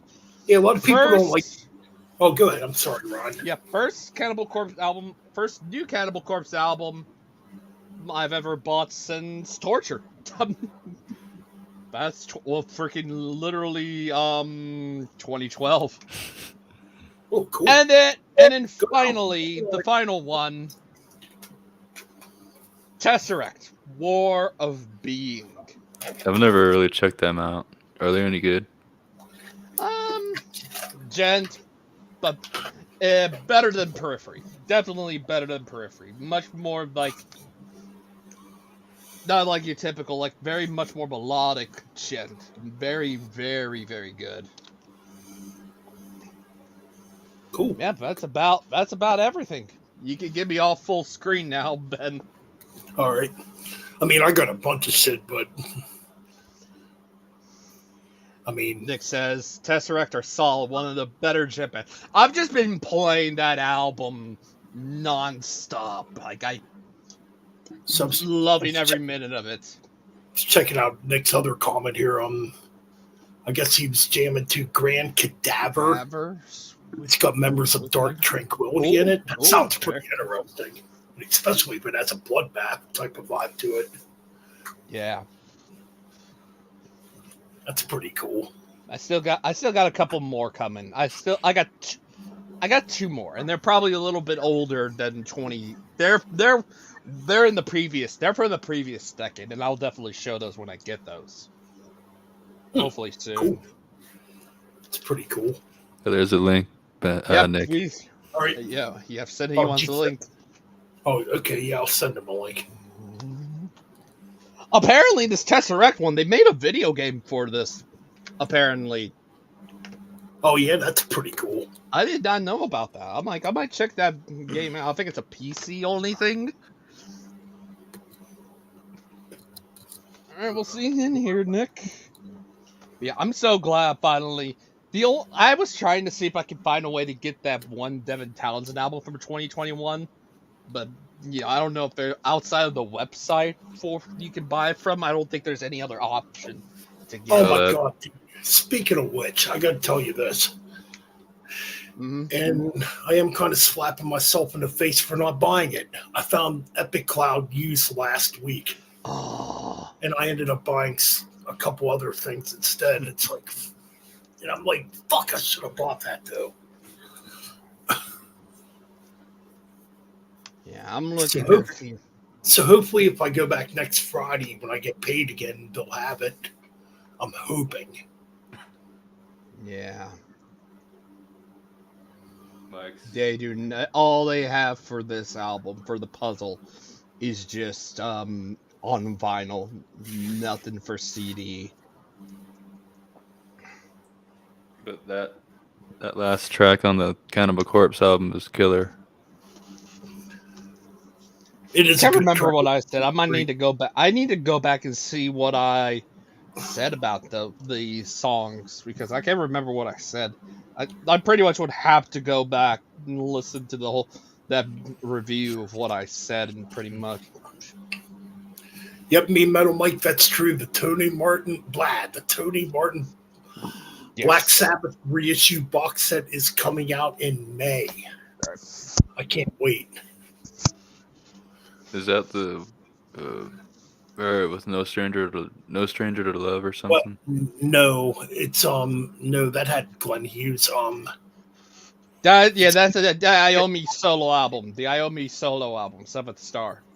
Yeah, I'm pretty sure it's the IRS albums, which would be Tear, Cross Purposes, and The Eternal Idol, Headless Cross, Tear, Cross Purposes, and Forbidden. Yeah.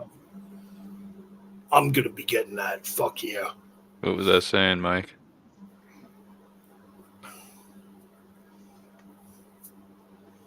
About the Tony Martin? Yeah. That's gonna be so fucking awesome. I can't wait till it comes out. Yeah. So we got new Saxon for 2020. Well, obviously, that one comes out Friday. New Priest, new Bruce Dickinson, new there's other new stuff coming out too. I think a new Death Angel album's coming out, New Testament, new Hyrax, and new Hyrax album's coming out. Did you already say Anthrax? Anthrax 2. Hopefully that comes out this year. Check out the group chat. Yeah, I'm looking at the group chat now. I think. He's got a mix. New EP that's never being released. The Swaggy Baggy, DJ Swaggy Mike.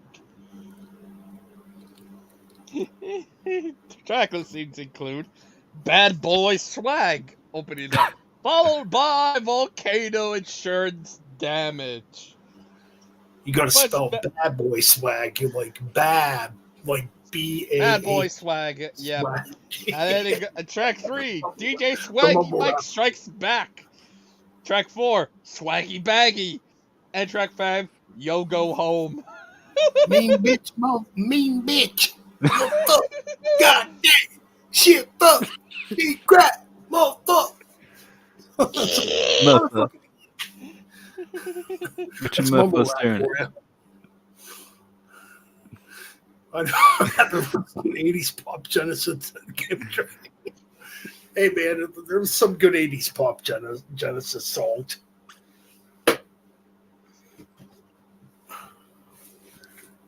But yeah, I'd rather fucking Kim Dracula is so fucking bad.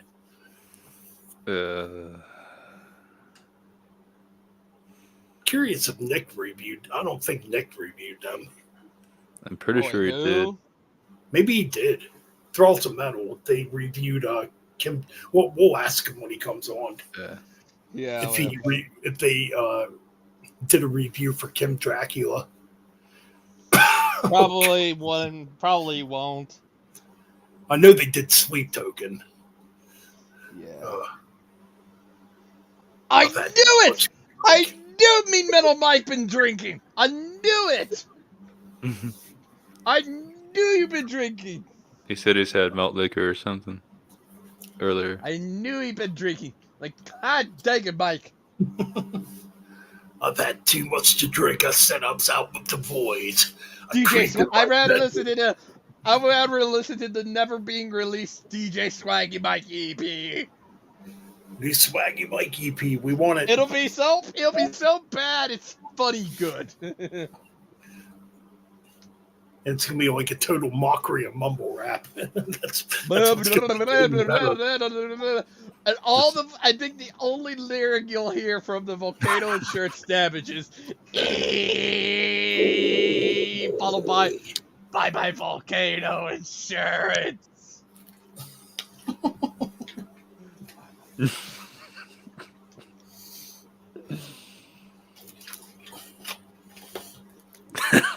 Volcano insurance damage.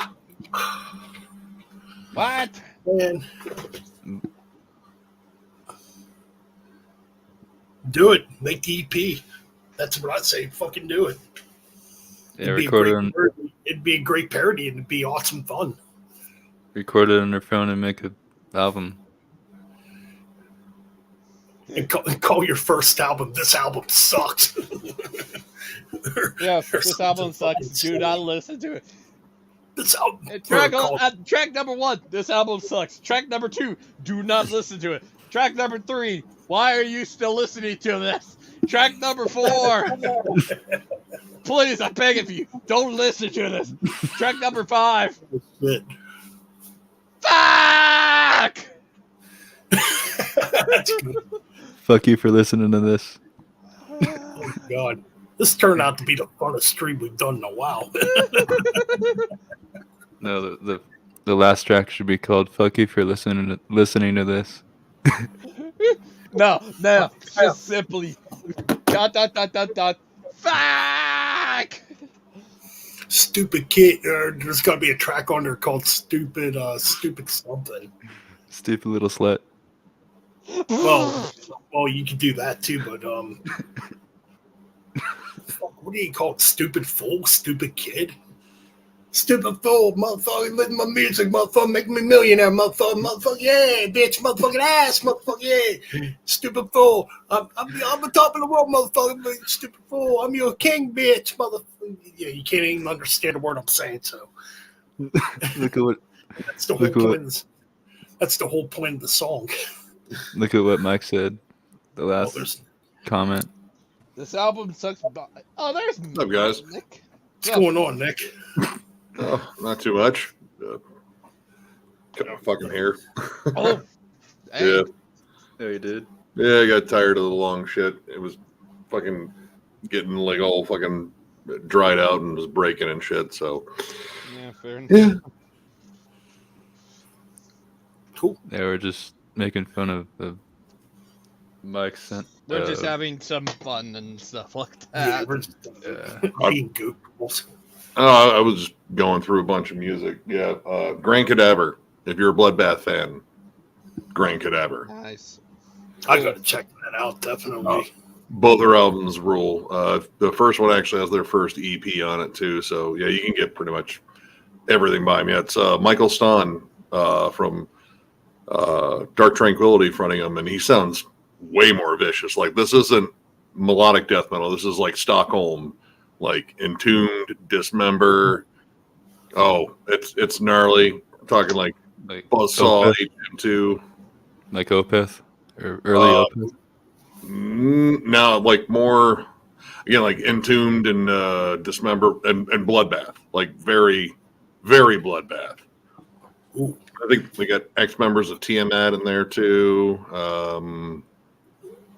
God, there's some other ones in there too. Actually, shit, I had it written down. Oh, In Mourning. You got an ex-member of In Mourning in there too. Yeah, really, really killer stuff. Tiamat, that's a band I haven't heard of in a long time. They've been quiet for a while. I think I have their last one. That was shit years ago. Let me actually I was see. gonna say, didn't that come out in 2012? That might be right. Yeah, The Scarred People, 2012. Man, That's been a long time now, yeah. yeah. My collection of Tiamat is pretty spotty. Like, I got the Astral Street and Sumerian Cry and Wild Honey, but yeah, I'm missing a lot of stuff in between. See, the only one I have is Cloud. I guess that's their third album. Yep. Yeah, Cloud, yeah. Yeah, I don't have that one. I don't know if I they've think actually. that's actually. It's Oh, go weird. ahead. I think that's actually I think that's the very first Tiamat album I heard way back in. Oh, geez, this would have been the mid '90s. Oh man, what was Wild Honey? Might have been Wild Honey was the first one I heard, because I heard Whatever That Hurts, and I thought that was Yeah. a really cool track. It was definitely more of their goth rock. Yeah, that was a weird album. That one kind of had a Pink Floyd feel to it too. Yeah. It actually kind of remind me of like some of the later like after Amorphous switched sounds around like Elegy and Tuanella. Like, it was a Yeah. little more like that, but with like more goth. Right. It was still good. I dug it. I like goth rock stuff. Like, sometimes, that sad energy is just kind of fun. Yeah. Kind of a style you don't really hear much of anymore. Yeah. I I was think. listening to Typo Negative earlier. Oh, there's always room for typo. Absolutely, yep. And there's some bands that still like employ elements of it. Like, I can still hear that a lot in like Tribulation. There's definitely goth rock blended in what they do. But yeah, like in terms of like flat out goth rock bands, I don't know. I mean, Jeff found one recently, and he said it would have been on his year-end list. I forget the name of it, but yeah, in terms of like flat out goth rock bands, I know of bands that have like goth rock influences. Just it's not full on goth rock. Yeah, Like, you hear it in like Paradise Lost still. right. Yeah, I was rounding out stuff for a collection update, and tomorrow we're gonna do another retro review. Actually, man, more than likely very familiar with. Oh yeah. Hey, fight. And that one. Nice. Nice. Is it, Yeah, we gotta. Yeah, I figured we did Judas Priest. Let's talk about Fight. It's an interesting little brief thing. back when Russ was Russ instead of Oh my god, that I mean- first album was good. The first album I like. It's the second one's. Yeah, that one's kind of weird to me. It's, I mean, there's okay stuff on it, but It's really, really just basic.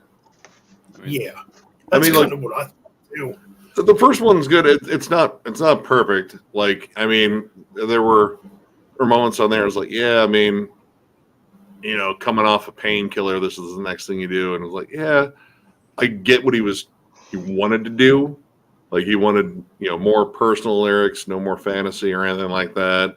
And he wanted to bring in like Pantera influence as well as like Cro-Mags and stuff like that. And for the most part, I think he did it. It's just it wasn't always executed super well, but for the most part, it was. But yeah, once they lost Russ, I don't know. The guitar work just got real basic. I do agree. Russ is a fantastic guitarist. Oh, he is. Yeah, he's a badass guitarist. He really is. And that dude's hilarious too. Yeah. Last time, or second to last time I saw him, Steel Panther, he was pointing in my direction, and I gave him the horns, and he told me to fuck off.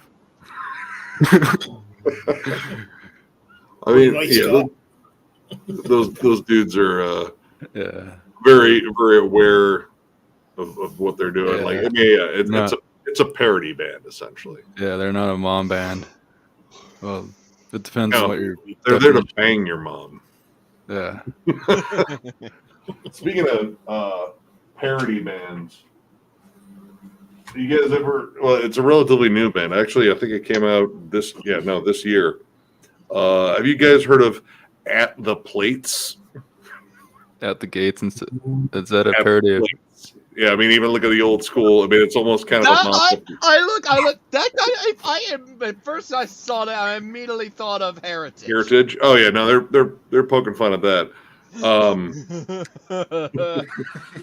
Yeah, no, they're a cooking themed death metal / melodic death metal band. They're from Virginia, and the song titles are amazing. With their cutlets, he'll marinate. Terminal fillet disease. Roast well 47. Open buffet surgery. Incarnated syrup abuse.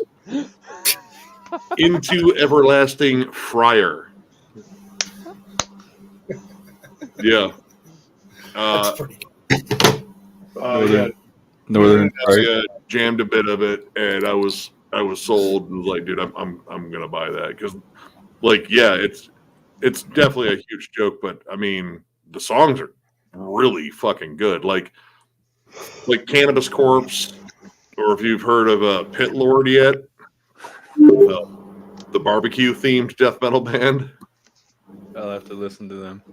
Pit Lord's awesome. We saw them at Full Terror Assault, and yeah, they're ridiculous. They even had like barbecue aprons on, and since they just do a drum machine on the riser, they essentially just had a big smoker, and they just had smoke pouring out, and they had they had a dude like on the outside of the pit in the crowd cooking hot dogs and burgers, and they told him there after this last song, go get yourself a hot dog or a burger or a mosh with food.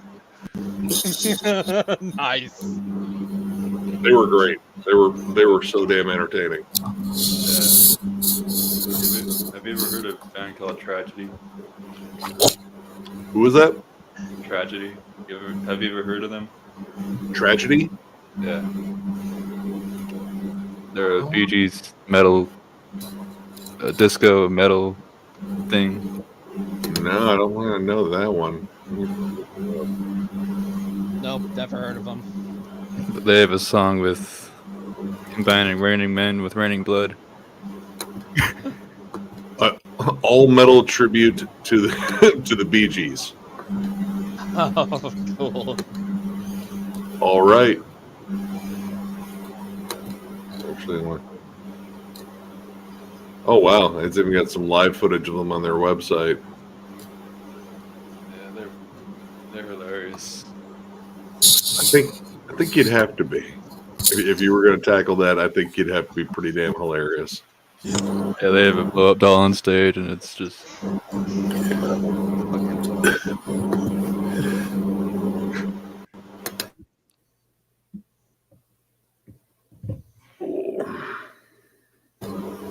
All right, I'm back. All right, I was going to say you get some background noise or something. Yeah, I accidentally hit my extension cord and it accidentally unplugged everything. Oh, Oh, Yeah. So we're talking about the Bee Gees, a cover band that does. yeah. A band called Tragedy that is an all-metal Bee Gees cover band. That could be fun. They do a cover of Raining Men and Raining Blood, combining them. Dude, all right. I'm sold. I would watch that live. damn. Yeah. So what did they cover? What did they do? Like metal covers of Bee Gees songs? Well, it's all Sounds disco. It's all like metal covers of disco songs. Staying Alive in Raining Blood, or I don't know. Something. I saw him live with like Steel Panther one time. That is exactly the band I would think they would tour with. Interesting. Yeah, I mean, spice it up. Why not? Have some fun with it. Metal's, yeah, it's mean and fucking aggressive as shit, but it can also be a fuck ton of fun. Yeah. Absolutely. I like parody bands because they kind of make fun of the genre, but it's in a clever way. Like, yeah, we're poking fun at ourselves. We are the people we're making fun of. Yeah. I mean, there's some people that don't get it, but And don't like you can be metal and still have a sense of humor. Like Exactly. I know types like that. Like, no, man, it's polluting the purity in the genre, and they're making fun of us. Like, they're metalheads, and they're making fun of metalheads. So by default, they are making fun of themselves. Fine, dude. Have a laugh. I mean, yeah, it's like, that's kind of the whole point of crossover back in the day. Yeah. There was a lot of goopy stuff in crossover, like with SOD, MOD, Nuclear Assault. There was always funny CRI. stuff. Yeah. Yeah, Crack some fucking jokes. absolutely. Have fun. Like, Yeah. get people fucking stirred up, and like, yeah, let's have some fun. Let's get some laughs going, and of course, mosh. like the Mentors. Do you ever hear of them? Oh, I've heard of the Mentors. Yeah. I don't have any of their stuff, but I mean, in terms of like, punk bands with a funny rep, the Mentors definitely have that. I know some people that are big fans of them. Yeah, Freddie actually turned me on to them. Like, I think one of them was like called "Suck My Dick" or something. I mean, the two Carnivore albums are loaded with great dark humor. Mm.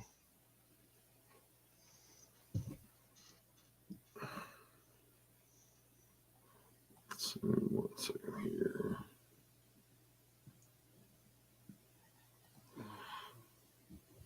Yeah. So what have you guys been up to? Busy. Yeah, same here. I'm trying to put together a year full of all the albums I have. Like, I'm thinking about doing album reviews of every album I have. There you go. It's a lot of albums. I mean, that's a good start. It's shit you got, shit you're familiar with. And even I'm doing the bands that I have, but I'm doing all their albums. Like, I'll do I'm one good in band. me metal bike. I'm good in me metal bike. I just had to take a piss quick. Uh, Can't do that on camera. Well, I mean, you can. You just should. I might Yeah, you lose just my- get a cut. You just get demonetized. I mean, and you're getting close to a point where you can monetize. I'm getting there. Yeah. I'm not Yeah, quite dude. there Way yet. to go in the fucking 900 subs, man. I'm up to 900 too, so There you I go. couldn't, I'm still at 200 or something. Yeah. I Keep couldn't grinding. believe that. Yep. I couldn't believe that. Like over the last 2 days, I'm looking at my phone. I'm like, holy shit, my subs keep going up. What did I do? I don't think I did anything differently. Again, like trying to figure that whole thing out is weird. Like, yeah, if you have a video that kind of gets a bit bigger and gets, like mini viral or whatever, Yeah. you'd be like, oh yeah, maybe it's that. I mean, I started bringing the There you radio go. shows. I mean, I started doing like the radio streams on my channel now, and it's definitely been bringing people in. I mean, Yeah. it's cool.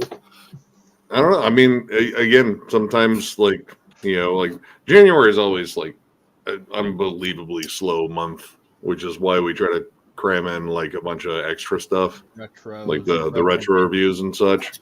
Right. I've been trying to do shorts. So Yeah, shorts. Apparently, shorts do really well in terms of like the algorithm. Like the one of my collection that Noonan shot, it's like 300,000 views. Damn. Yeah, no, I did not anticipate it taking off. It's like, what, people I think, know you're a fucking psychopath now. I was like, well, yeah. I think the most views I've had on a short was like 9,000. We had a couple of like just like live footage from like shows, like because Noonan shot like a whole bunch of shorts and such when we were at a Yeah. Terror Assault. Yeah, my most viewed short, and it because relatively I didn't want to waste time with it. Was a kind of a short of a review for the most recent Rotten Sound album, Apocalypse, because I was like, I'm gonna be the same as them, short, sweet, straight to the point, pretty much. That's what. I mean, it's grind. It's fun. I mean, it's like grind's one of my favorite, low-key one of my favorite genres, because it's like most bands are like short, sweet, straight to the point. Love it. I mean, I like grind because it's explosive. Like there's no holding back. You can't hold back in grind. You have to detonate your songs. Yeah.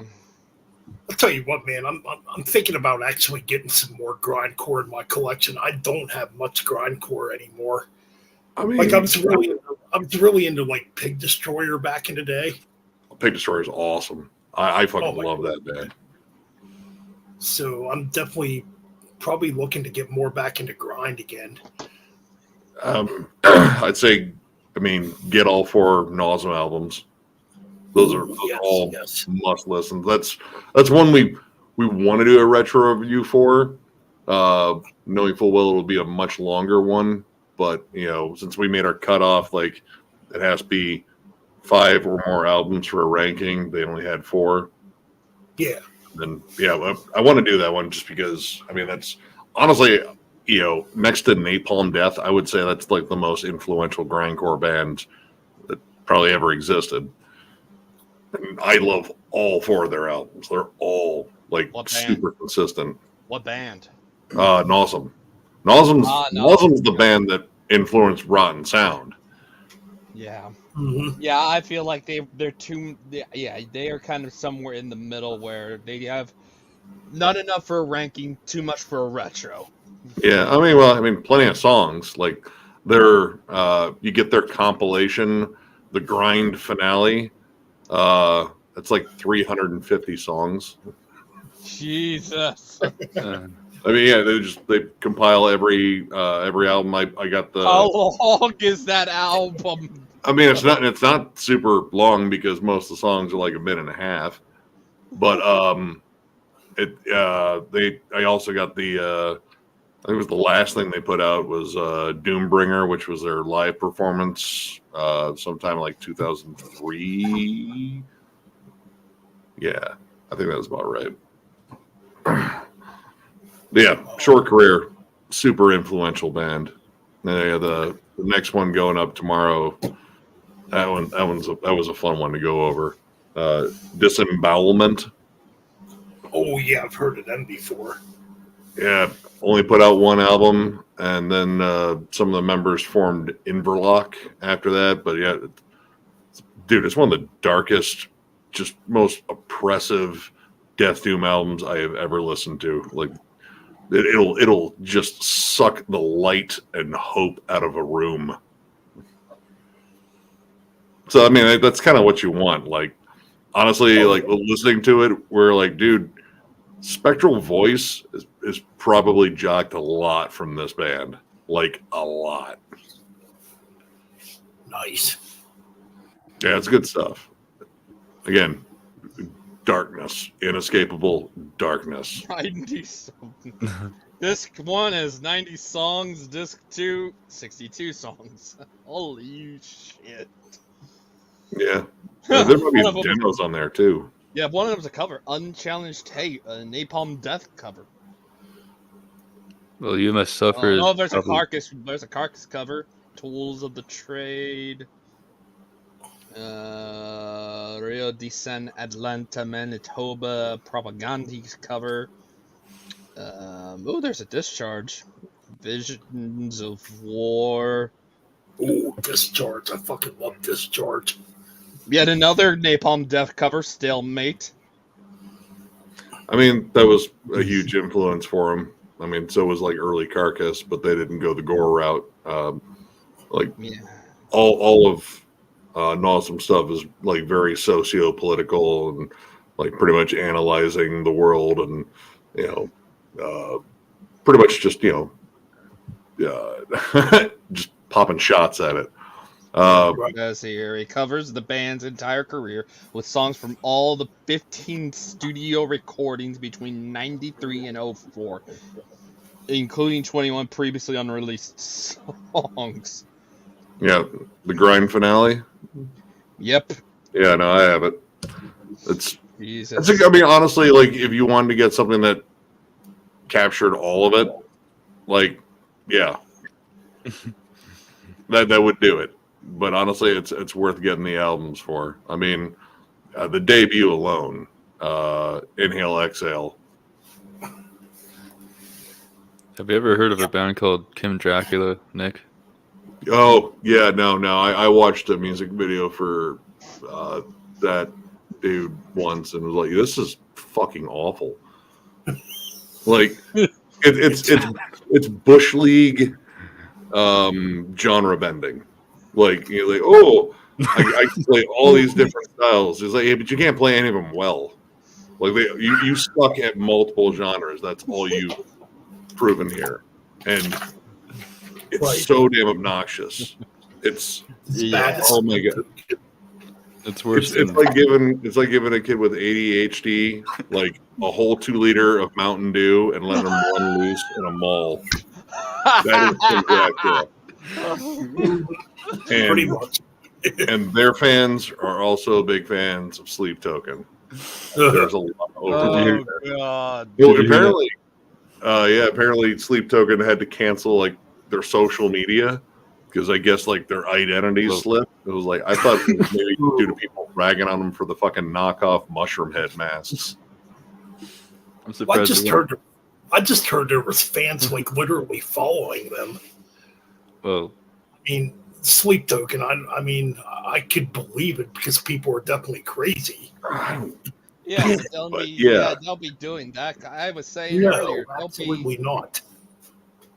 Like, yeah, I don't. I mean, fans. They've kind of they've kind of created this weird little cult fan base, and apparently most of them are mad that they deleted their. oh yeah, I imagine so. Like, how are we going to communicate with her? Well, Dear one of them God. was uneasy. Felt sick. Well, don't put out shitty music. Like, their fan base is very young.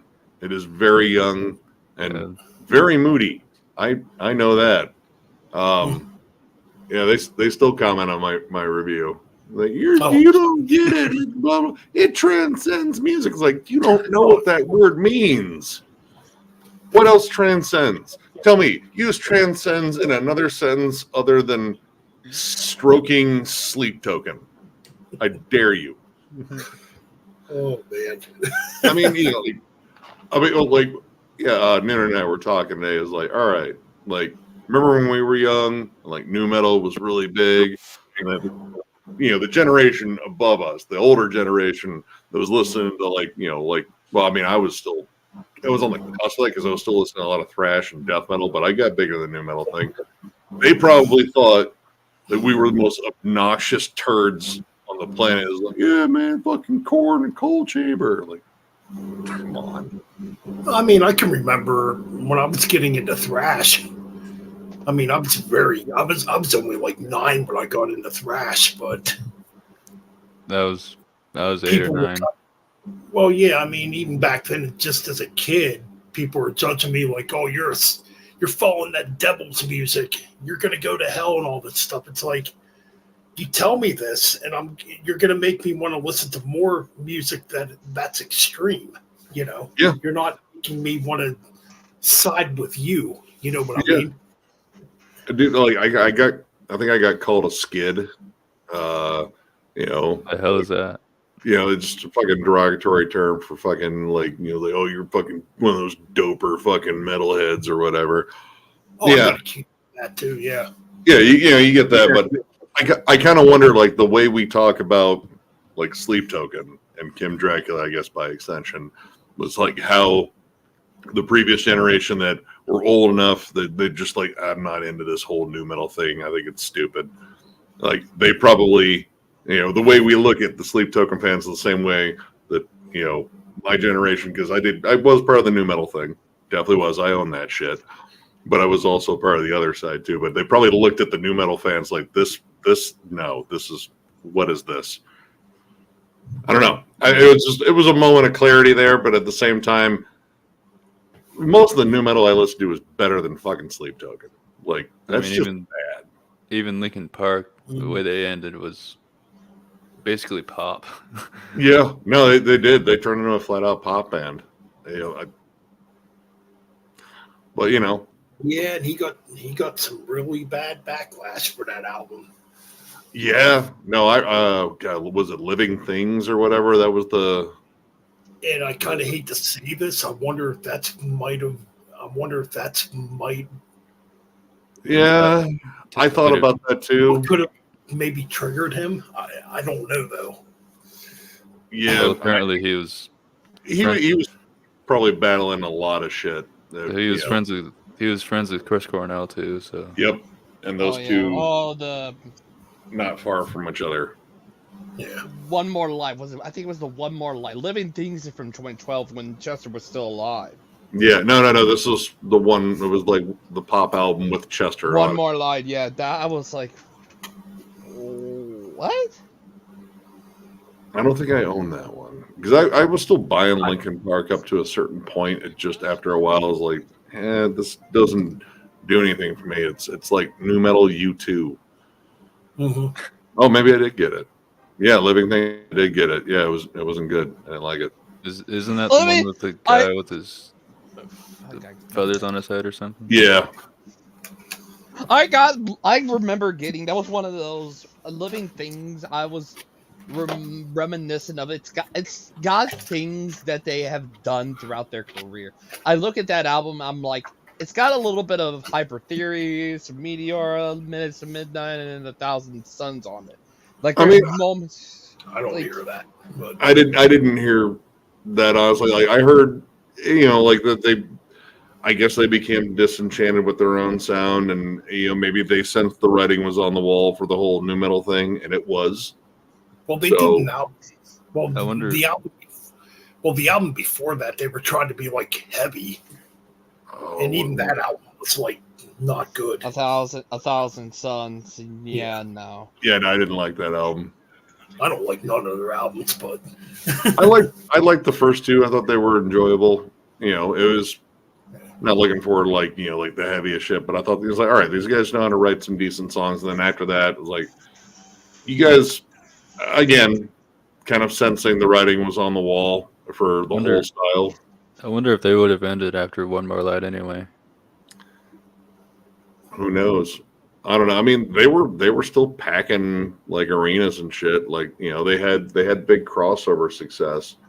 So there for a while, I was hearing too that Linkin Park's going to keep going with another vocalist.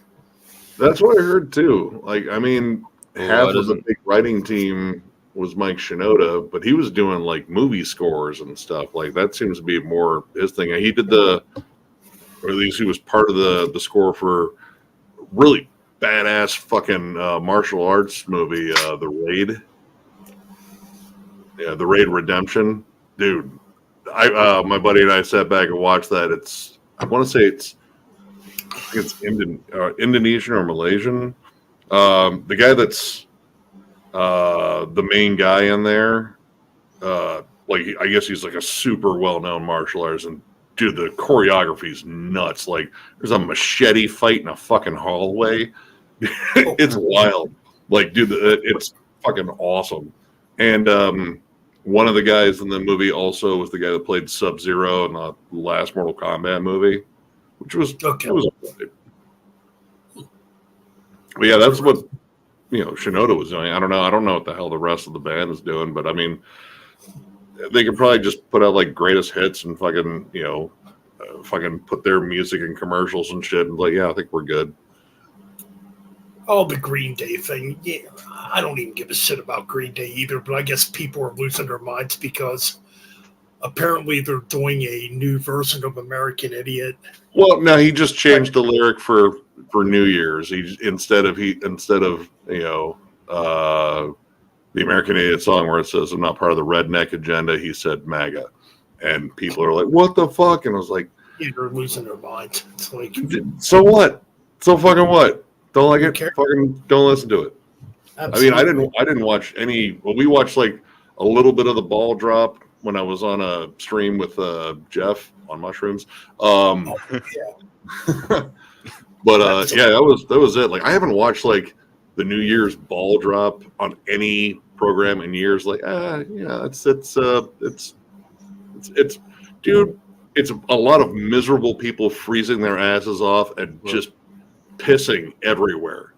Like, because they're out there for hours. Like, there's no way that these people are like trying to like low key like, just cover me, all right? I gotta piss, all right? I don't want to lose my spot. We're in Times Square. I gotta piss. There's no way in hell I'd ever go to that. It's just too many people. Like, I don't want to deal with that crowd. I know Chris, Metal Mania, he went, and he and his wife went, and I guess he had like a good spot on top of a hotel, the hotel roof. So I mean, that was away from the crowd. It was like, I just wanted to experience the whole ball drop thing in Times Square. It's like, it's just too many people. Yeah, I couldn't handle that either. I mean, I don't even go out for New Year's anymore. There's too many people on the road that I just, I don't trust. I don't want to get mugged either. I don't want to get in a fucking wreck. That's my thing. There are 100% people out there drunk driving, and yeah, I know I'm sober, but I'm not gonna just trust like, oh, people are fine. They're all gonna be responsible tonight, because that ain't gonna happen. Well, no, I'm kind of thankful actually, because our state this year they definitely got really strict on that. Dude, New Year's Eve and New Year's Day, man, there was cops everywhere. And I seen, I went out like just briefly driving around if I had to go to the store or something, and I did see a few cars pulled over. There was a few cars I saw pulled over where there was 2 cop cars involved. I'm like, okay, that can't be good. Well, I mean, that's like almost standard procedure for most places, like most states where, because honestly, like, where cops seem to get attacked, injured, or killed the most are at stops. Just Absolutely. So they generally call in and say, hey, just, back me up just in case. But yeah, I just don't remember like in years past it being like that.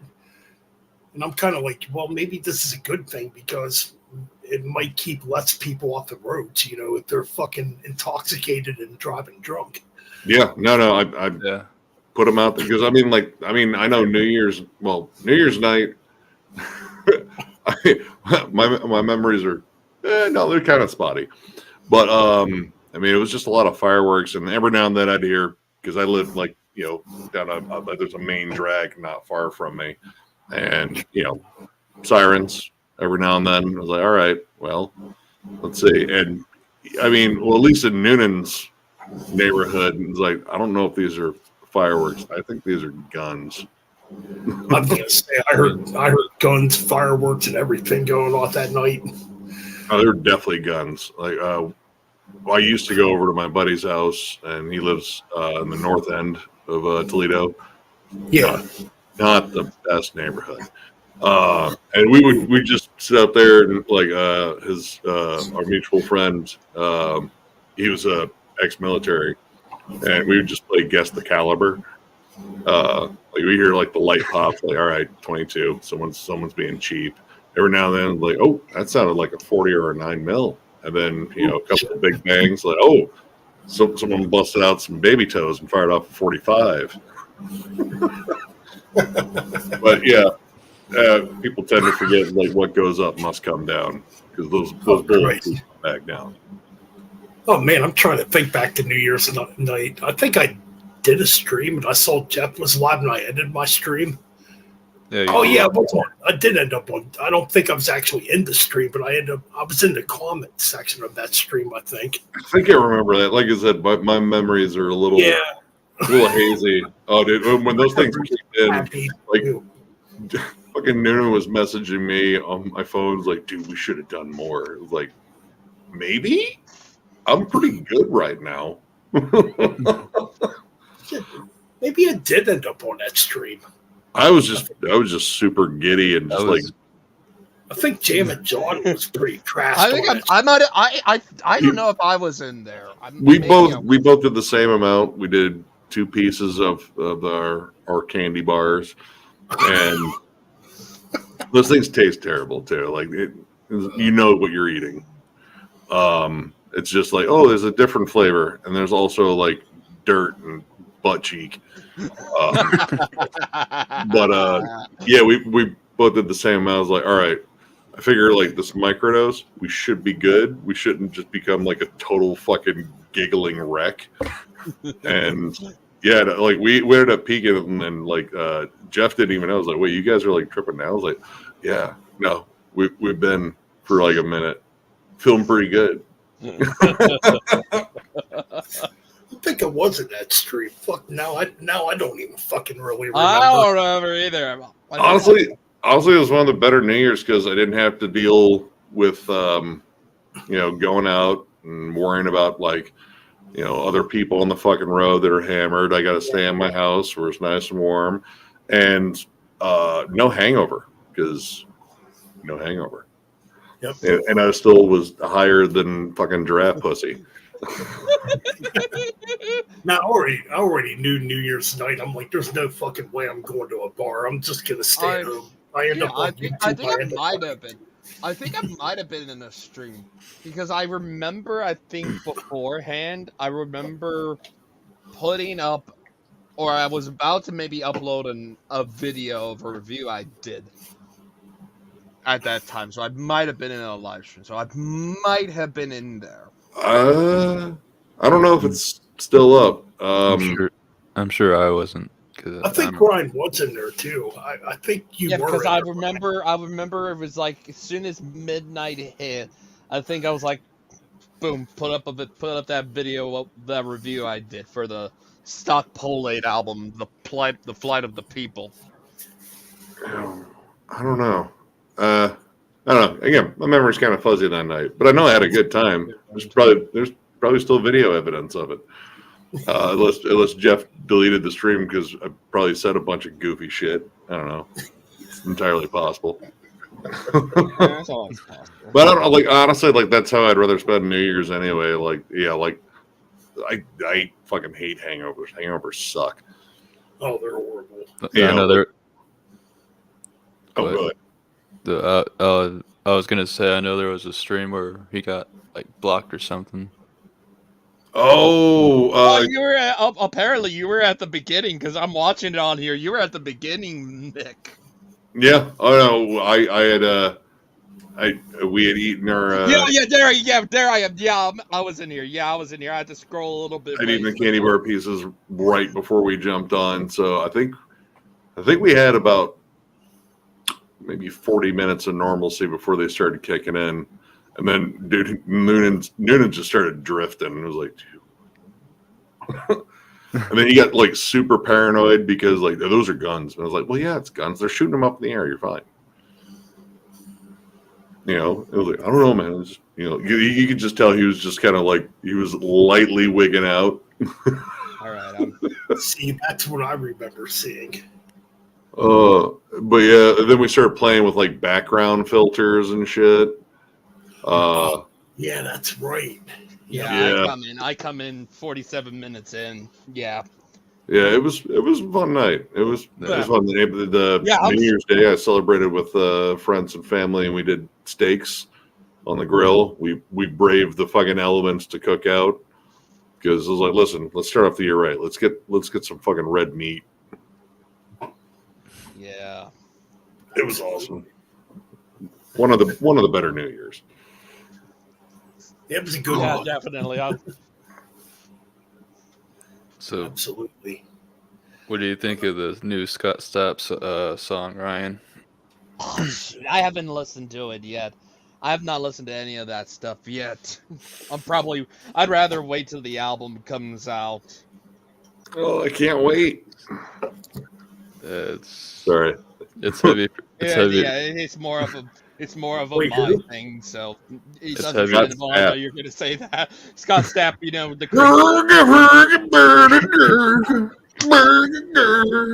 But it's heavy for You're lucky I'm a big fan of Creed, so I'm like, I can let you get away with it. Butt cheeks wide open. I can't stand his voice. I can't stand his fucking voice. I don't like Eddie Vedder either. So Yeah. Wow, you don't like Eddie Vedder? Wow. I don't like the Yarling style of vocal very much. Like I can do like Alice in Chains because Alice in Chains is awesome. fucking. Well, he could actually sing. Even Scott Weiland changed his vocal style. Like the first album, he definitely had more of a Jarl, but you could tell he had more range than that. And then, like, as he kept going, I was like, wow, he sounds vastly different. But yeah, like the Yarling style, it got old quick. Oh yeah, I've never been a Pearl Jam fan. I always thought they were Like just they're talented musicians. They know how to write songs. Eddie Vedder annoys me. His voice annoys me. Like, I don't own a single Pearl Jam album. And I just read something the other day where Pearl Jam, I guess, is working on a new album, and they're saying this is going to be the heaviest album they've ever done. I'm like, Okay, whatever your definition of heavy is. There's some 10, bands that I guess, like 10, I guess, had heavier tracks on it. I mean, I don't. What did I heard? Like, like every song on that album became a fucking single. Like, I was so tired of hearing like Jeremy and even though whatever the hell he says.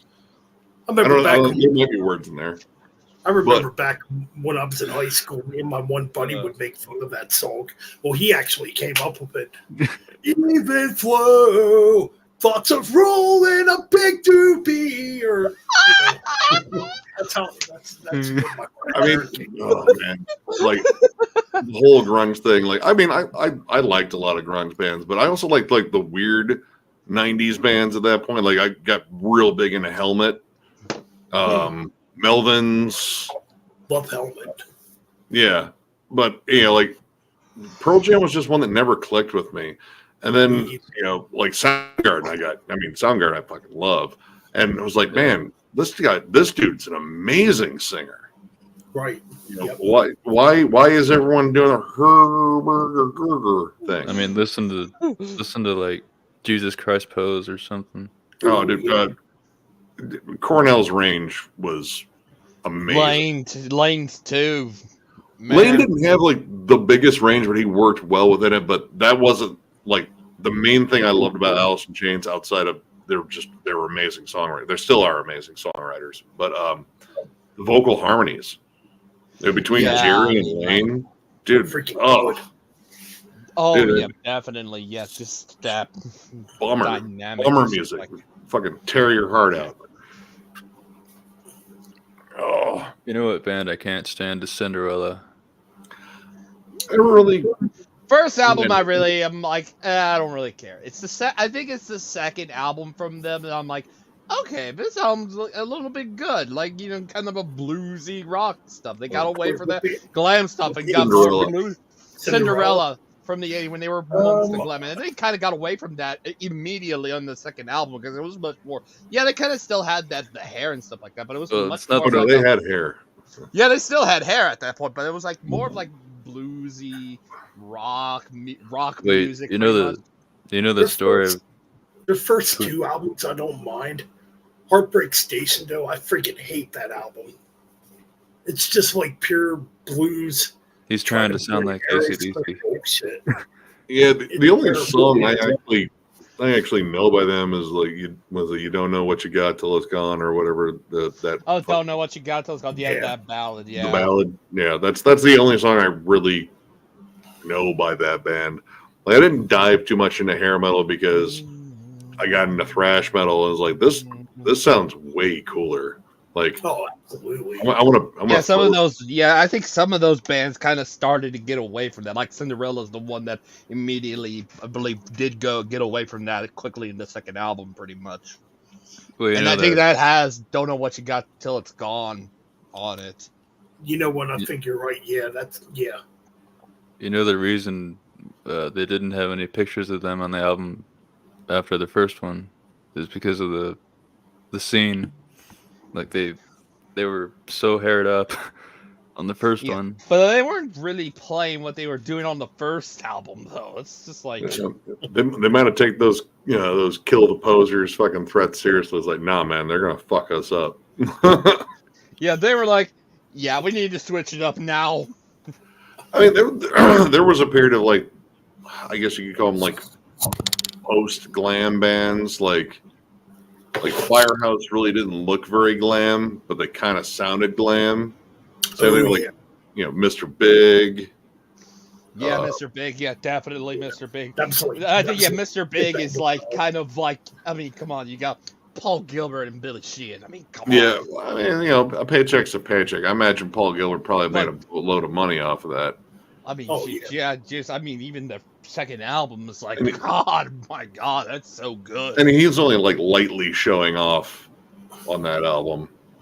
Him and Billy, they were Extreme. Extreme was kind of like they weren't necessarily glam, but they kind of were. But you looked at them like, I don't know. And they also had that funk element too. That's a band I could never get into. My mom fucking played Porno Graffiti all the fucking time. Oh yeah, the one with More Than Words. Yeah. Yep. Oh god, dude. And then right into Decadence Dance. It's it's like I heard that new song they put out last year. I'm like, what are they trying to sound like fucking butt rock now? I didn't even know they put out a new song. God, I might have to search that one out just to see. Yeah, it's how bad. Well, they put out a new album last year in 2023. Wow, that was completely off my head. I heard the one song and I'm like, this is not good. Saigon Kick, I guess we're kind of like one of those bands on the cusp too, I guess. Like, are they glam? Are they not? That's a weird one. Yeah, I don't. Queensryche. Queensryche's another one. I feel like Queensryche started off as like Empire. And when you get into stuff like Operation Mindcrime and Empire, is when they they had a lot of Hairspray, like a lot of Aquanet. Well, yeah, definitely. Queensryche started out as like American power metal. Yeah, like U.S. power metal / heavy metal. Yeah. That first EP fucking rips. Oh, dude. They're doing at Hell's Heroes. They're doing, I think, doing a tour where they're playing the EP and Warning in its entirety. I still need to get Warning. Best two. That's one I was like, and they're going to be in Hell's Heroes in Houston. I'm like, oh fuck, hell yeah! I mean, that's what mom will be like. I like it's Queensryche. Rage for Order's pretty damn solid, and Operation Mindcrime. I mean, that's really started flirting a little bit more with the prog. They're getting more towards that kind of the. Yeah, kind of prog. I mean, Mindcrime's a huge conceptual piece. That's pretty proggy. It's a good album. Yeah. I mean, I think I mean, Empires were, I think, okay. Yeah, they got really yeah. big. They got really big at that point. I mean, I love the title track. I Yeah, title still love tracks. Jet City Woman, and yeah, yeah, honestly, I still love Silent Lucidity. Like, I legit like a one good of my chunk of favorite stuff on ballads. that album. It's just a pretty song. Yeah, and then they were. I think even after that, it was like some other prog bands. I think Dream Theater, where they'd try and replicate that. I think with Pull Me Under and stuff like that. Uh, I don't know. not as much like in terms of like singly. Like Dream Theater were definitely way more like technical in terms of the songwriting itself. Like Queensryche were still pretty straightforward in terms of the song. Like there's going to be some cool riff changes, of course, but in terms of like the song itself, it's straightforward. We got riffs. We're going to kind of lock on them. Thematically, we might go into some like different stuff, but yeah, like Dream Theater was way more technical, like, especially around like images and words, and 100% around Awake. Yeah, I got that. Oh, yeah, either the Mirror or Lie. I can't remember which one. The one that has the chugger. I got that. I think that's right. Fuck, it's been so long since I've jammed that.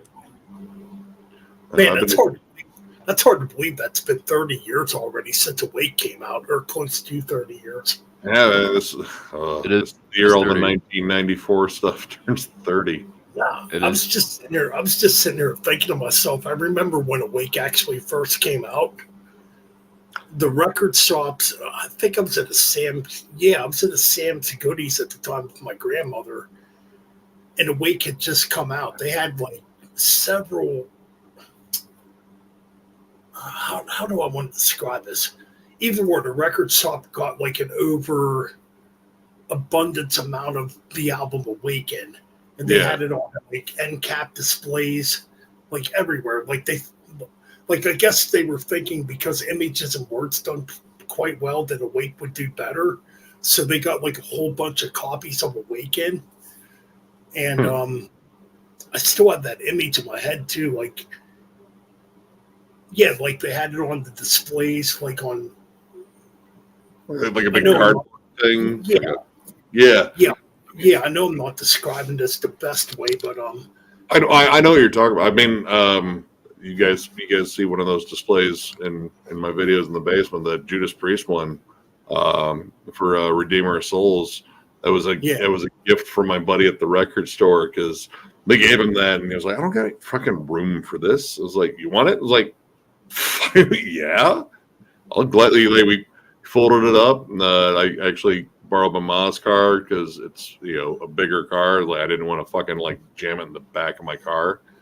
And, but yeah, those things used to be like all over the place. Like go to like Media Play and shit like that. There'd be like, boom, the album's out. Look at this big fucking cool display. Right. Yeah. Thing of the past. Full of like Dream Theater's Awake on it, and I'm like, wow. I mean, I guess at 15, I'm thinking, Images and Words was pretty damn cool. Maybe this will be huge or bigger. At the time, I didn't know. And the album didn't do as well. No. But, I mean, I think they made a better album. It's just like, all right, we're not going to write singles. Like, we wrote a single. It probably took off, like, well beyond any of their expectations. Like, holy shit. Like, people know this song? I think another. I always thought Awake was a bit heavier. Oh, yeah. Awake's a much better album. Yep. Yeah, I mean, eventually I know Shred, whenever he resurfaces, will definitely want to rank Dream Theater at some point. I don't know, he's been pretty busy with work. Outside of helping him move, I haven't really seen him. But yeah, that's like he's a John Petrucci kid. He loves John. Oh, yeah. Well, he seems like he's more into like the faster stuff. Like his go-to guitarists. I mean, John Petrucci, and Marty Friedman. Yeah, he loves. Yeah, I know for a fact he likes the prog and stuff. I did mention because I remembered the 2021 stuff. He mentioned about Transatlantic being Prague, and it mentioned Liquid Tension Experiment 3, and just seeing him He's get excited. also big fan of like Mahogany Rush too, and like older stuff like that.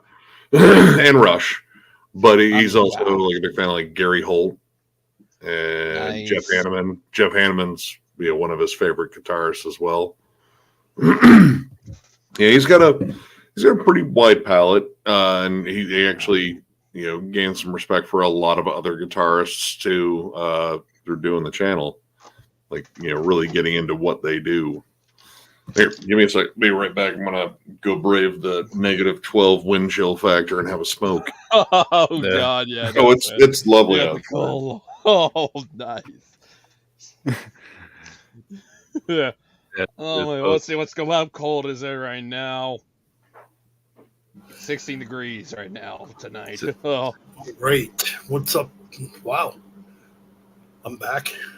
yeah. Welcome back. Still got Mean Metal Mike in the chat room. Shit. Well, that was minutes ago. That was like maybe he might have gone to sleep at some point. Oh, you know what? Yeah. It's been probably about 20 minutes. Or Yeah, I think he's like, he's probably like, maybe he passed out. Yeah, he probably. Damn, passing out. Yeah. Currently, right now, it is pretty much 16 degrees. Well, I got the Weather Channel app on mine, and it's really freaking breezing out right now. I'm gonna look and see what's going on. Any other cold air? Got cold air up into Washington and California. Dang. it is 13 degrees here right now. Yeah, well, it says 13 on here, but it says on here it's 16. Well, it says it might get down to as low as 13 degrees. Jeez. Yeah, it's 13 here in Pennsylvania, Damn. and I'm a crazy nut that still has the window open. Well, only because it gets Unless you super- got a window. I ain't got no windows in here, man. Oh damn, that sucks. Only because it gets I got a super fan. hot in my room and I cannot stand heat. I got a fan on. But that's about it. So yeah, it's 13 degrees now. Jesus. Pretty much it. We're both almost the same in some hard freeze warning. Jeez. I'm warm compared to you guys. I'm like 40. Damn. Damn you. Yeah, that Mr. Nick Arnold voice might come out now. Jesus. Why, you son of a bitch? No, none of that stuff. None of that. No. It's getting Just a fun. It's not real. Just like WWE. WWE's not real. Yep, scripted entertainment. But yes, some of the actions they do in the ring. Oh, I mean, Absolutely real. absolutely. They definitely get hurt. It's predetermined entertainment. But yeah, it's just like they're putting their bodies on the line. You can't just do it. You just can't have to. You got on paper. You got to be able to do it in the ring and stuff like that. You got to get physical and stuff like that. So yeah, you can't. It's You real can't and fake. just go in the ring and think you can do it. Yeah, I mean, it's like you're gonna get fired on the spot. It's a job. You got to do that stuff. Yep. Absolutely.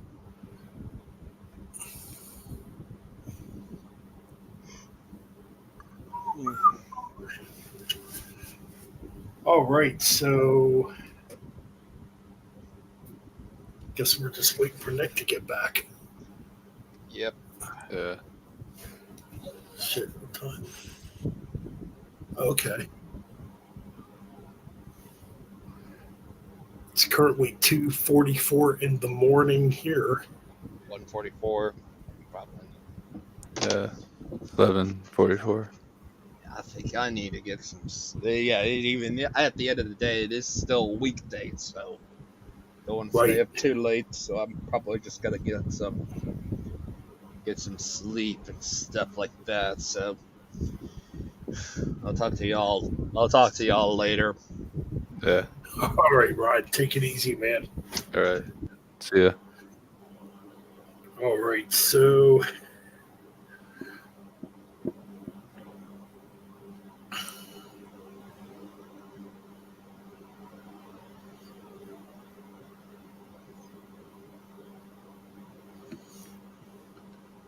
all right. Welcome to the Metal Ben and Wyatt's Metal Life Show. First show here on this freaking cold ass fucking January. Oh my god, it's cold. Oh, Say I didn't fucking realize it was that damn cold. if it was any windier, I'd be dead. Luckily, the wind has died down. Yeah, I was looking at my phone. It's 13 degrees here. Oh, dude, it's 5 here. Ooh, that's even fucking worse. Let's see if it's still 5. Maybe it warmed up a degree. Nope. It is 5 whole degrees. 5 degrees, shit. With the wind chill, it feels like -12. Oh, Yeah. like I think they're calling for snow here again on Friday. Oh, what did it say? There was one game, Right. football game where I forget where it was, like Green Bay or something. It was -38. Oh yeah, dude. Their ice bowl. I remember.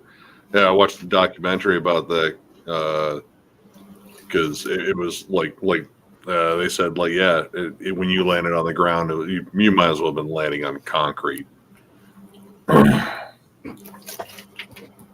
Yeah, that's way too cold. Yeah, I mean, Green Bay. Just because you're locale, you're battling the elements there. Yeah, it definitely gets cold in that area too. So, I mean, it's when we were talking to, I think it was like one of the last streams I was on. We were talking to Tyler, Alaskan, Birdwater. I always forget. Yeah, he's a pretty cool guy. Yeah. Oh, he's solid, dude. He's awesome. I mean, he always brings up bands I've never fucking heard of that are very difficult to pronounce. In terms of like black metal, like that dude's got his fingers on the pulse. But yeah, he said it's warmer in Alaska than it is where you guys are right now. I was like, yeah, It's kind of weird. I wouldn't expect that. well, we're getting that polar vortex, like the fucking, the air just plunged by us right now, and it's just dragging all that cool Arctic air. Well, I remember learning in school. I can't remember exactly what time of the year it is, though, but there's a time where in Alaska, apparently there's no sunset. Like it stays daylight all day long. Mm-hmm. Yep. I can't remember exactly what month that's in, though. Well, their days and nights can get really crazy anyway. But yeah, I forget when it is. But yeah, they have one where it is like you'll be at it like midnight, sun still bam right up in the sky. Right.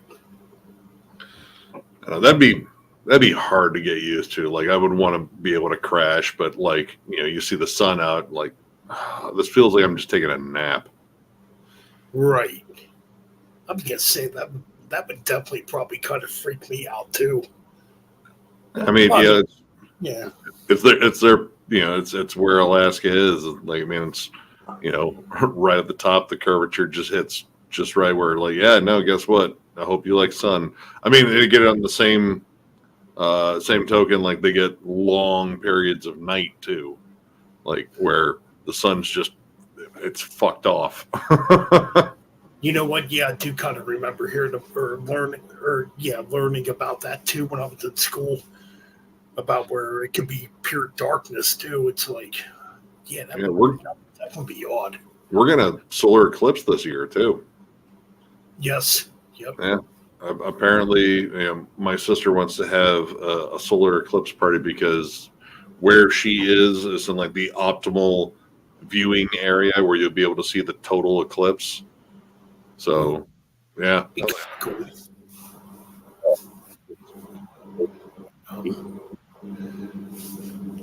But yeah, man. Oh shit. Oh shit. That ain't good.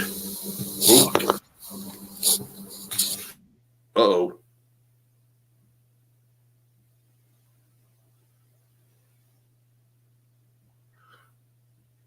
All right. Well, hopefully Ben's good. Shit.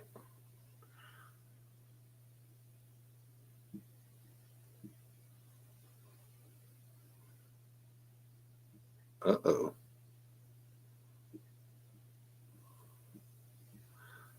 Hopefully it's just something came unplugged. Well, all right.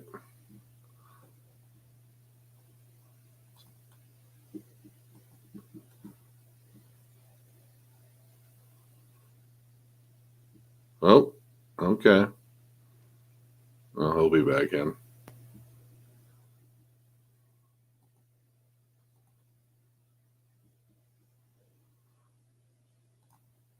Let's see.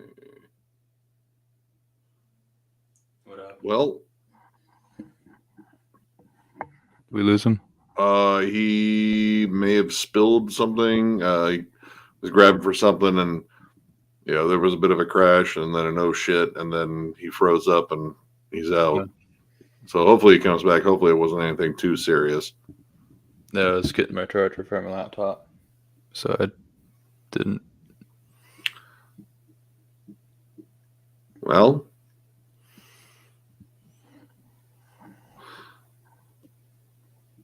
we'll see if he comes back. Hopefully he didn't mess up his computer or anything like that.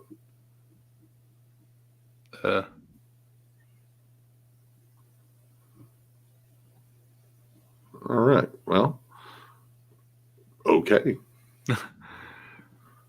So are you going to any shows lately? Or There's a bunch of shows popping up. I'm trying to think. Municipal Waste. I think it's Municipal Waste, Necrot, Dead Heat, and someone else. Let me look that one up. Yeah, Municipal Waste Tour 2024 and Ghoul.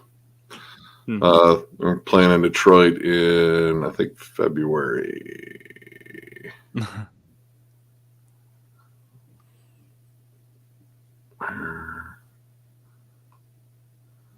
Where? Come on. Let's see.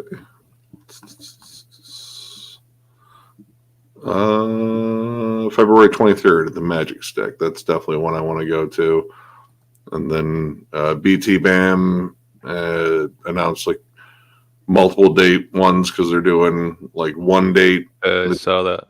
Yeah, Colors and then Colors 2. And then they got Acacia Strain, and they're going to do their last album, their last two albums that they came out at the same time. What else? I think Vader was on tour too.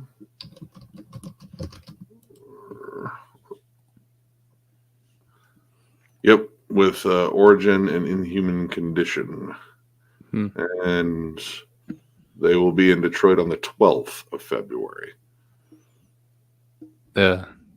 I'm going to see Foreigner in March. I'm back. Got it? I'm on my phone right now.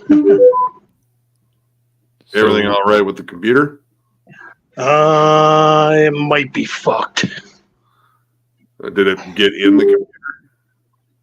I think it did. Well, I mean, yeah, give it time, let it dry out. Right. Like in the tower or the computer itself, or just in the monitor, keyboard, or? Well, I mean, I was using my laptop, and I had my drink sitting on top of my stereo. And when I went to grab it, I obviously spilled it. Give it some time to dry out. It might be all right. Yeah. It's.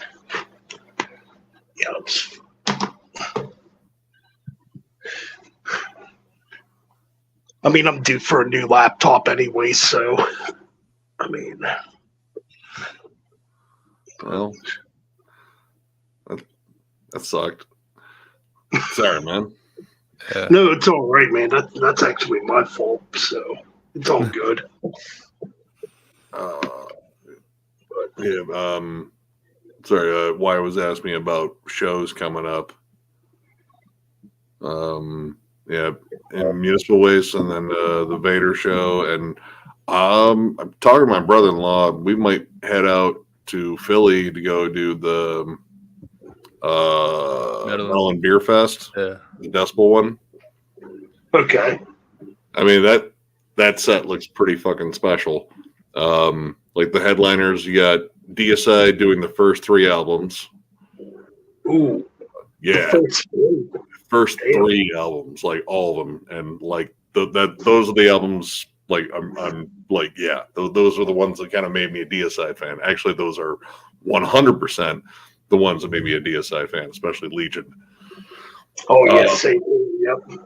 Let's see, Dying Fetus is doing an old school set, which I don't know where the old school cutoff is, but Destroy the Opposition's got to be in there, and that's like, kind of a goated album for me.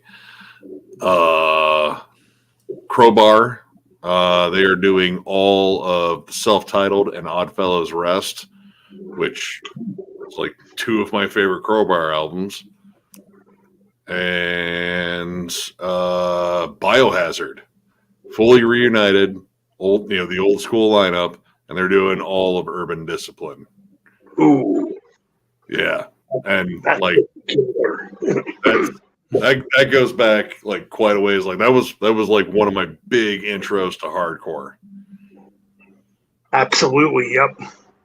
And Shades of Grey, fucking Punishment. When I saw them last year with Megadeth, well, back in September with Megadeth, they pretty much played almost all Urban Discipline. That's still the album for me. Like, I love that album.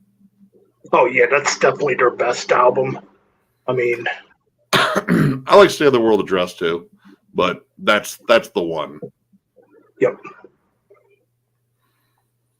And then I think, oh god, let me see who else here.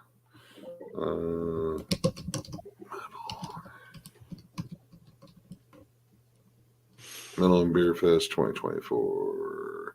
Here we go. Yeah. All right. Biohazard, DSI, Dying Fetus, Crowbar, Jesus Piece, Tomb Mold, which I'm curious how they work in the new material with the old material. Internal Bleeding, 200 Stab Wounds, Willhaven, which I'm stoked to see, Enforced, Terminal Nation. Fuck, I can't read that logo.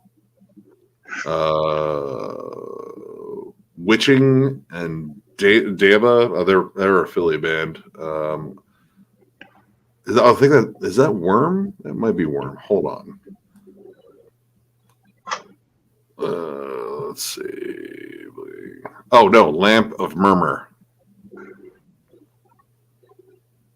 So yeah, 2 days in Philly, watching a bunch of metal bands, and maybe drinking some nice beer. I don't know.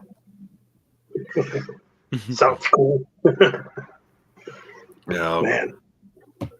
And then after that, at some point, will be MDF, and stoked for that fucking lineup. And it seems as though Denver is going to go off. It'll be in August, I think, this year. So I don't know. We'll see if we're doing that one again. I guess they were trying to lock down a date like right after MDF, and I was like, dude, there's no way I'll be able to make it, man. Like, I'm gonna be broke. Exactly. August is a little bit more doable, but there's a bunch of tours fucking popping up. I was telling them, like, Between the Buried and Me is doing Colors 1 and 2, and separate nights too. So one set will be Colors, and then one set will be Colors 2. And Noonan's already like frothing at the fucking mouth to go there. There were some other tours that were popping up too. I'm gonna see Amon Amarth in May. That one, there's no dates really near me. Like the closest are Dayton or Grand Rapids, Michigan. Both of those are like 2-hour drives, 2-hour plus drives. Like, no. I saw Amon Amarth last year, and yeah, no, I'm good. I want to see them. I want to see them on a bigger stage like this time, because the last time I saw them, they were at House of Blues, and they didn't have all the fire. I saw them at the Fillmore in Detroit. That's a pretty big theater. So, I mean, I was mostly there to see Cattle Decap and Carcass and Obituary. I've seen them on a Amarth like a dozen times. They put on a great stage show, but I mean, after a while, all the songs kind of start to sound the same. I was like, let me guess, this one's about Vikings. Yeah, that's very true. Yeah.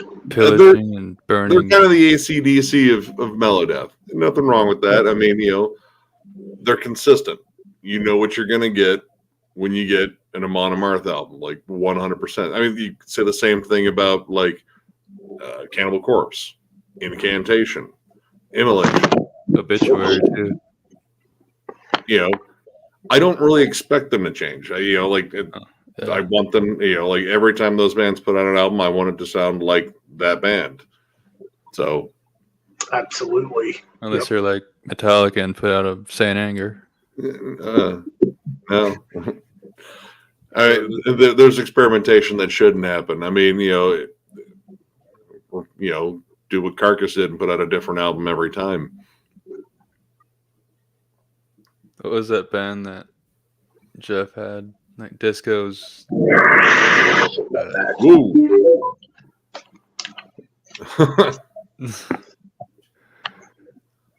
Remember that? You remember that band that Jeff was playing that one night? Mephisto's Disco or Waltz or something like that.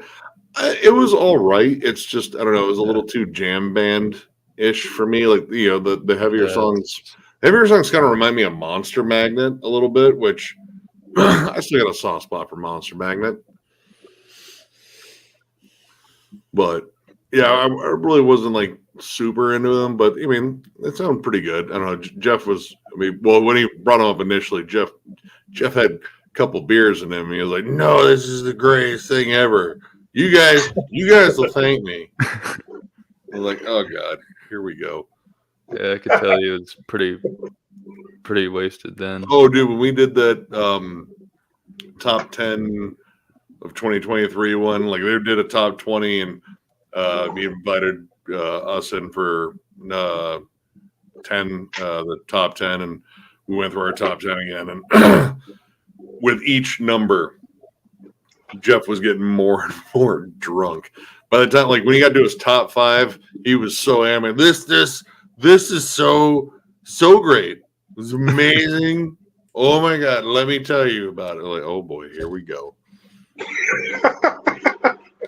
And then I think he ended up like nodding off a little bit at the end of that stream, if I remember right. He wasn't getting naked, was he? Nope. There was only the one incident with the red underwear, which was pretty hilarious. Because we only seen like the top half of him for a while. We assumed like he was wearing like at least pajama pants. No, he just got up and was like, he's wearing bright red boxers. And he showed everyone. He just walked right by. It was like, man, dude. No care in the world. Nope.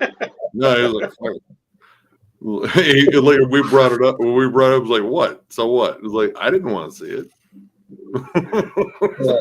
You can wear pajama pants or like athletic shorts. So you're just wearing boxers. I guess I'm having one of them nights tonight. Or- I'm just celebrating. Like, Hey man, you hit a fucking milestone, dude. You're at the verge of hitting another one. I know it's hard to believe. I can't believe it's actually happening. Hey man, you're doing something right. Keep doing what you're doing. Yep. I mean, that's what it's all about, man. Yeah. I never would have thought that Eddie Trunk video would blow up like it did. I mean, hell, dude. My expectations for this channel were exceedingly low to start with. When we hit 100 subs, is like that. All right, that's pretty cool. And then the fact that it kept growing, I was like, this probably wasn't supposed to happen. But you know, It's definitely cool. It did. I mean, yeah, no, I mean, I don't regret it. Like, and that's why I tell people all the time, like, it's a grind. You don't know Right. what's going to catch fire. You That's just true. do it. You just do it because you do it, and you enjoy doing it, and that's the main thing. I like talking about metal. absolutely. I mean, it's the music we love and it's the music we grew up on. Yeah, I like. I mean, I also like cracking jokes with my friends and trying to get Yeah. fucking Noonan to break. Just saying fucked up shit. I mean, that's also kind of a fun. I try to catch him off guard all the time. Like I'll say something and he'll just completely lose his mind, and I have to fucking edit it out. I was like, but yeah, got him. I mean, if you ever did a Metallica ranking, which we don't need no more of them on YouTube. I mean, eventually I will, but I'm not in a rush to do it. If Jam and John put Saint Anger at number one, I don't know what I'd think. He wouldn't. I will call that one right. He's not. I'm pretty sure he'd pick one of the first four. Oh yeah, he'd pick one of the first four. Like, I mean, I could probably rank that shit in my head right now. Anyway, I'd be more. But for me, I'd be more like worried when it came down to like bands he's like very new on. The Judas Priest one, I thought he'd have, some spicier takes. I think he had one, but I still think the spiciest take was Joe having Turbo over Sad Wings of Destiny. I was like, that's your opinion is wrong. Yeah, that's definitely wrong. That's like having Turbo over That's a Painkiller. crime against good music. But I mean, that's kind of interesting because I'm hearing I know some like older Judas Priest fans before like Painkiller, Like to me, Painkiller's the best Judas Priest album, but that's when I really started getting into them though. But there's some people I'm seeing that want them to go back to like a British Steel type of sound. I'm like, yeah, but dude, Firepower whooped ass. Like, that's my thought too. Evil Never Dies is probably one of the best tracks on there. oh, Yeah. dude, the Spectre, Necromancer. Spectre. dude.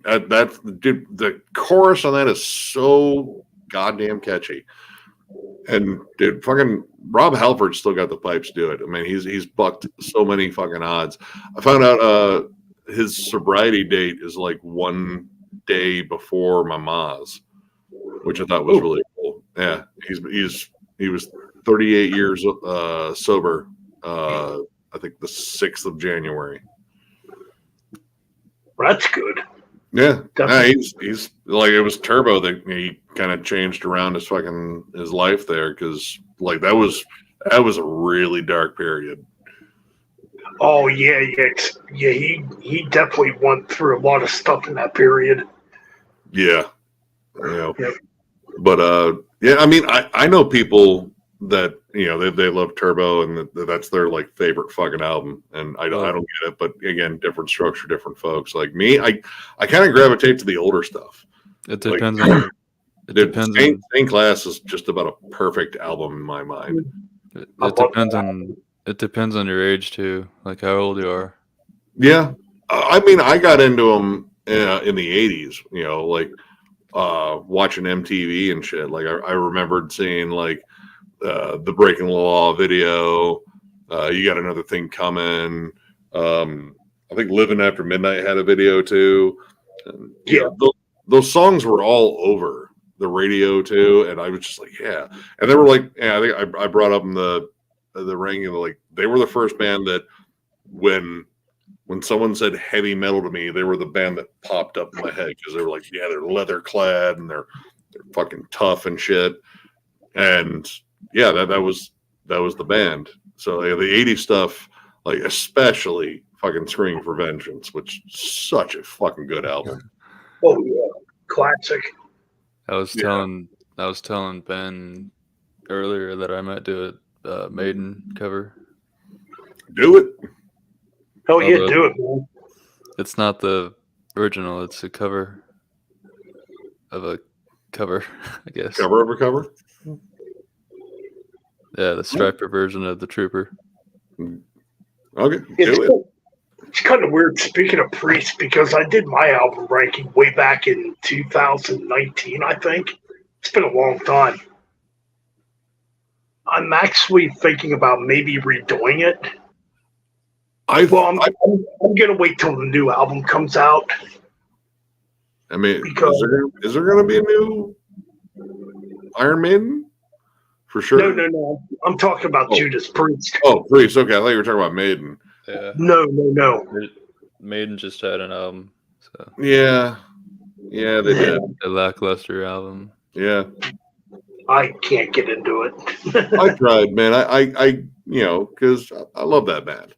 But yeah, I haven't been into like the last 3 albums, and it's like, man, like there's so much dragging their feet and trying to pretend they're a prog band. No. I mean, leave it to Tool and Dream Theater and.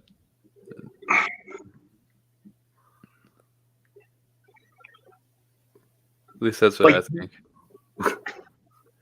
Well, to me, when you guys are timed up too well. Yeah, no. All right, go for it, Ben. What were you trying to say?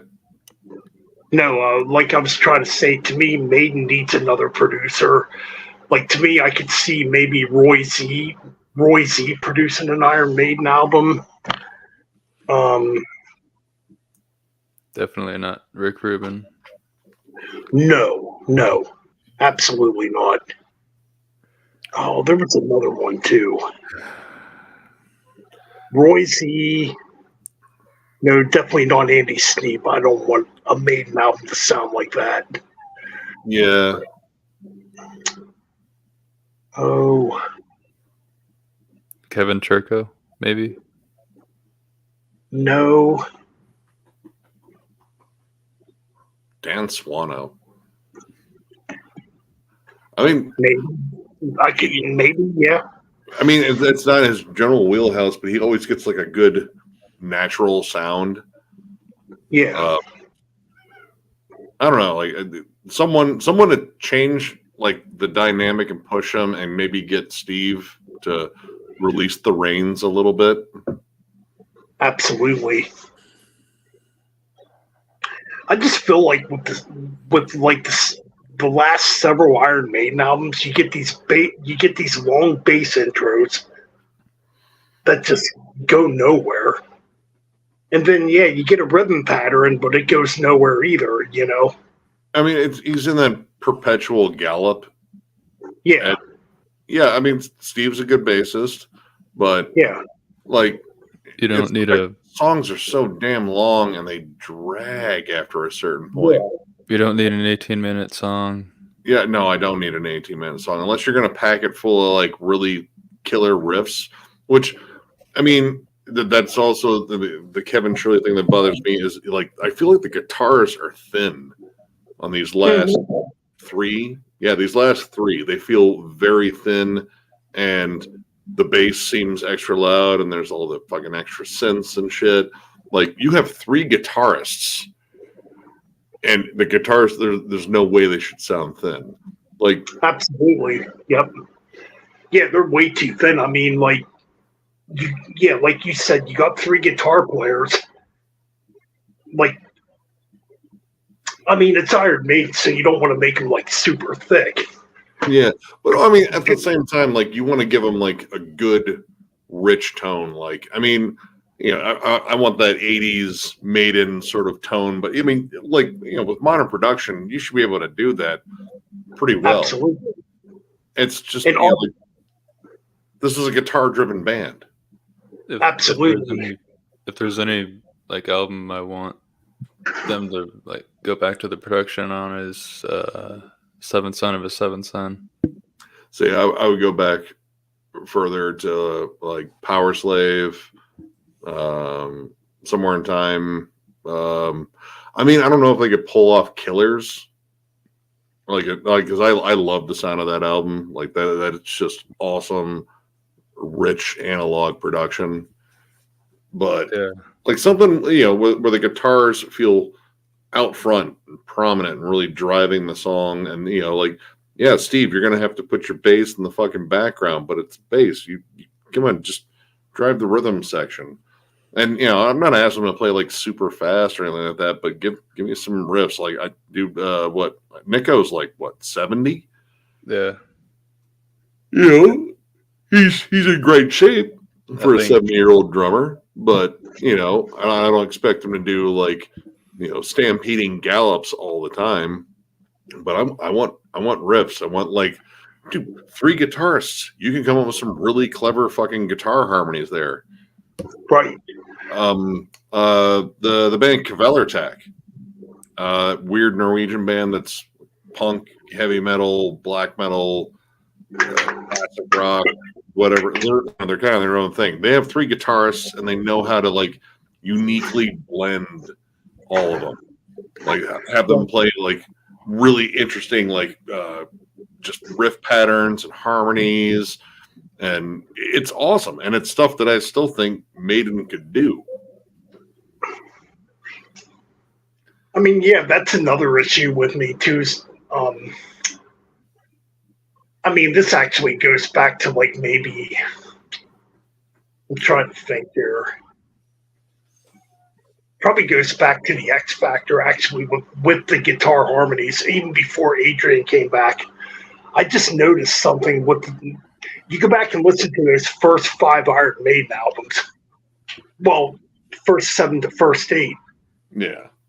Like, to me, the guitars, like, okay. Like, back then you could tell when it was a guitar harmony because the two guitar players were playing something different. Yeah. Where when you listen to, like, everything from the X Factor going forward, it's like, okay, this is supposed to be a guitar harmony, but they're playing the same damn note. I've noticed this in every Iron Maiden album.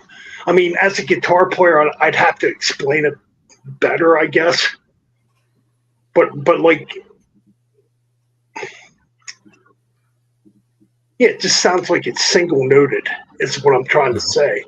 It doesn't sound like it's a guitar harmony like it did back on those early Iron Maiden albums. Yeah. No. Like, Yeah. I mean, all the richness, it just feels cut out of the guitars Yeah. here lately. Like, you know, Yeah. and that probably also contributes to the fact that, you know, it just sounds kind of flat. You know, I don't know. Absolutely. I don't know. We'll see. You know, I would I would be overjoyed if they just put out like a 40 to 45 minute album again. Me too. Like, oh my god, Just And- 3 to 4 minutes each song. trim the Bare fucking bones. fat. And another thing I've noticed with Maiden albums too, like, yeah, well, obviously the songs are very long, but like they'll just go on, and like around the 9 or 10 minute mark, all of a sudden they'll speed up a little bit. It's like, where was this at in like 2.5 to 3 minutes of the song? Yeah. Yeah. Yeah. It's like, it's like watching a movie or something like that, and it doesn't get interesting until like more than halfway through. It's like, wow, this movie has sucked up to this point. You've done nothing but steal my time. Absolutely. And yeah, I'm kind of like you too. I hate to bash Iron Maiden because they're one of the bands that got me into heavy metal early on too. And a lot of other people, but it's like, man, you're writing albums that are boring. Yeah. Yeah. It's flat out boring. Yeah. And I mean, I don't know. Like, I mean, I think a lot of it is Steve Harris's control of the band because he wrote the majority of, I think, the last few albums. But yeah, he has in his mind that they're like a progressive metal band, and like, no, you're not. You're a heavy metal band. Be a heavy metal band. Exactly. I don't know. It's like, man, I'd be shocked if we heard an Iron Maiden album again that like had something fast on it, or just something short and to the point. Yeah. Yeah, something like Die With Your Boots On or something. Yeah, or like Prowler. I mean, I don't think we'll ever hear a Prowler again or a Phantom of the Opera. Killers. I don't know. Who knows? I maybe they just need to take a look at some of their contemporaries that are still putting out stuff, or look at some of the young bands that definitely emulate Iron Maiden's. Like, this sounds familiar because we did it before, and Yeah. we do it again. Like, I mean, fuck, dude. What is it this week that Saxon comes out? Yeah. New Saxon comes out this week. Album number 25. It's insane. That's outrageous. But their last one sounded invigorated again. Like, Oh my god, yeah. like, it didn't necessarily sound like an old band. They sounded like, it was like, no, we got some energy again, and trying to like find what drove us initially. Because I mean, that last album has a lot of echoes of the early stuff. I was like, yeah, that's what I want. There's a whole mid period of Saxon I'm not a huge fan of at all. But these last few, what I've listened to is like, yeah, this sounds good. There's a lot of bands that go through like a shaky mid period. Like, oh man, the scene has changed. We must adapt. Like, true to a degree, maybe. I don't know. But I mean, it's a precarious ledge. You don't want to alienate your fan base that you have worked so hard to earn just by changing up your sound drastically to just like, well, we got to get the kids because the kids are going to buy shit. It's like, guess what? The old fans will still buy shit too. Absolutely. Well, and the thing about that is too, I mean, maybe nowadays it's a little different, but back then, Especially kids when well, I don't know how it is much nowadays, but generally kids are going to adapt to somebody that's younger and not somebody that's like in their mid 30s or their 40s trying to go mainstream and appeal to that generation. Yeah.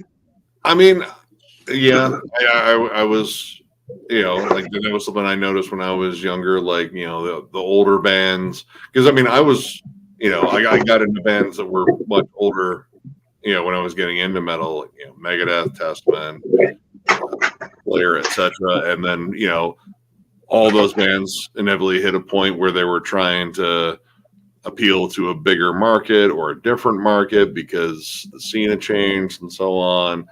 And some mistakes were made. And like, I could get like someone saying like, these old dudes are trying to play like they're young dudes. Like, y'all are in your 40s, but trying to pretend you're in your 20s. Come on.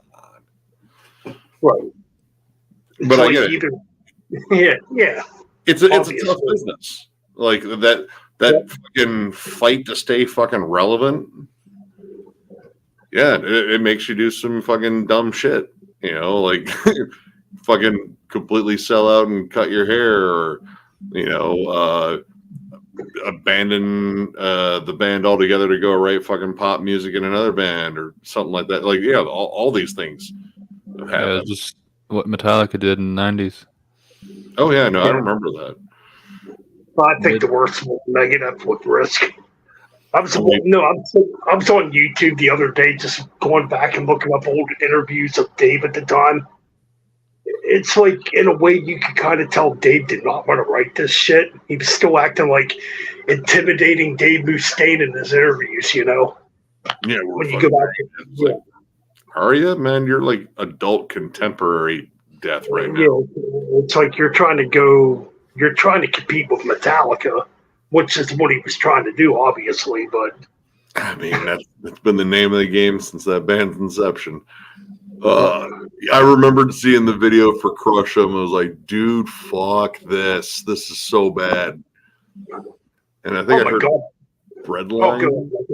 God. I think, yeah, Breadline was like the only other song I think I heard. And I was like, no, absolutely not. It's the only one I don't own. I don't own Risk. Well, I guess I'm kind of a poser then, because I do own Risk. I heard that there was one of the few where I heard the singles before, because I mean I would just go out like, all right, what was released today? I'm gonna snag it. I don't care if I've heard it or not. And then you know with like MTV occasionally and the radio, and now with like YouTube, like I know, and yeah, I didn't get a Risk because I'd heard two of the songs. Like, no, those are so bad I don't want it. I mean, luckily YouTube was around for like Machine Head's Catharsis. Otherwise, I was going to buy that. Miller had a special edition on pre-order, and he canceled it after we heard a couple of songs. Like, yeah, I'm not spending money on this. This sounds fucking awful. Yeah, that's a bad album. Yeah. Oh my god. Yeah. But yeah, like there was a period where I would just buy it. I bought Saint Anger day it came out. I did too. And when I listened to it, I was like, huh, are my fucking speakers broken? I bought a Morbid Angels Aluminum Anus or whatever the fuck it's called. Day it came out. That one I did not buy. Yeah. Well, still got my copy. The Haunted's Unseen, which I'm still a huge fan of the Haunted, but not that album. Yeah. That album's bad. I don't remember that album. It's where they tried to go like Faith No More-ish, and like we can keep mixing up stuff and change genres, and it was a fucking catastrophe. No, I've never heard that album. Yeah, Maybe I don't want to. yeah, you're not missing anything. Like, stick with like the classics. Haunted Made Me Do It and One Kill Wonder. I mean, I'd even say Revolver too. But no, it's kind of weird about Megadeth's Risk. Actually, we used to have a radio station here in PA. It was called Quick Rock, and they used to play actually a lot. Well, I wouldn't say it was like great metal. At the time, they were playing like, yeah, a lot of the new metal shit. But at night, they would kind of throw in some like thrash and old school metal. So I remember they did an interview with Dave Mustaine on that, and this is when Risk was coming out, and they played like literally like 5 songs off that album. And even me, I'm like, these songs fucking suck. But my dumbass at the time still went out and bought it. Maybe trying to have a glimpse of hope that there might be something good on it. I'm like, why the fuck did I buy this? I mean, like, well, I mean, it's one of those, like, if they're one of your favorite bands, like, yeah, no, I gotta support them. Like, maybe the best tracks are the ones I haven't heard yet. Yeah. But for me, And that's kind of, yeah. And that's kind of what it was too, It's like, because Megadeth was like one of the first bands I got into, like when it comes to like thrash and speed metal. Same.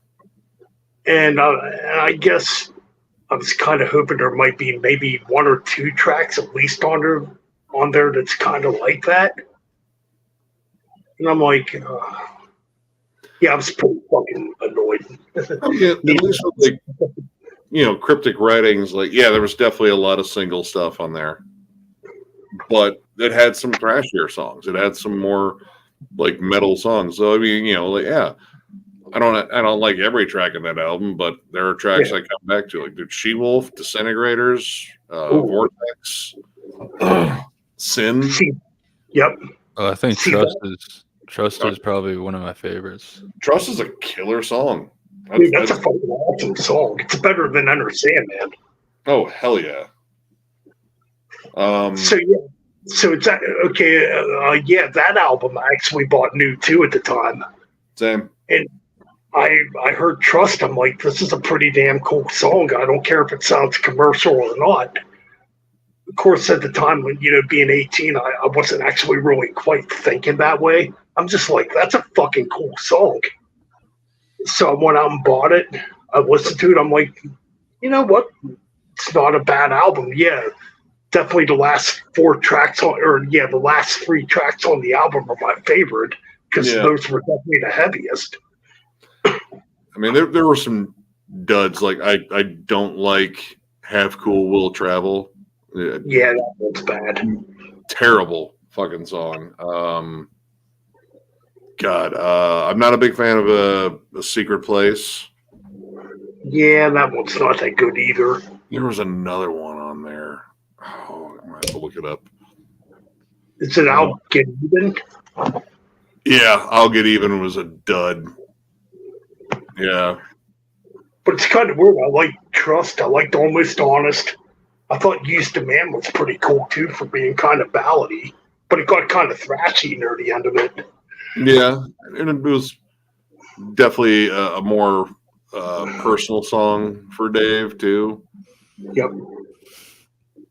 What else is on that album? The Disintegrator. There's whoops ass. Yeah, that's a good fast one. I'm like, yeah, they're still kind of playing thrash too. So that album it didn't make me mad back then. Yeah, I liked that one back then. I still occasionally come back to it, but yeah, there was nothing redeemable about Risk. Like it existed. That's the nicest thing I'll say about it. It exists. That's about it. Wait, man, I'm gonna jump off because it's 3:30. I'm getting sleepy. I might go head off to bed too. So, but good hangs again, man. Congrats. Yeah, man. Yeah. Good time, man. Keep grinding, man. Yeah, Thanks, good seeing man. you. All right, you take care, both of you. All right. Yeah, I'm out too, man. All right, Wyatt, thanks for joining too, brother. Yeah. Definitely gonna end the stream. Hopefully my laptop's not. I mean, if it's ruined, it is what it is. It's an old laptop anyway, so it doesn't matter. Yeah. But yeah, man, it's fucking 3:33 in the morning. I'm gonna end this too. Anyways, thanks to everybody out there for supporting the channel. Support Wyatt. Always support Thralls. I mean, I've had a little bit too much to drink tonight, but hey, man, I'm celebrating for a reason, motherfuckers. Yeah. All right. See ya. All right, man. Take it easy. Yeah. All right, man. I'm out too, man. Yeah. See ya.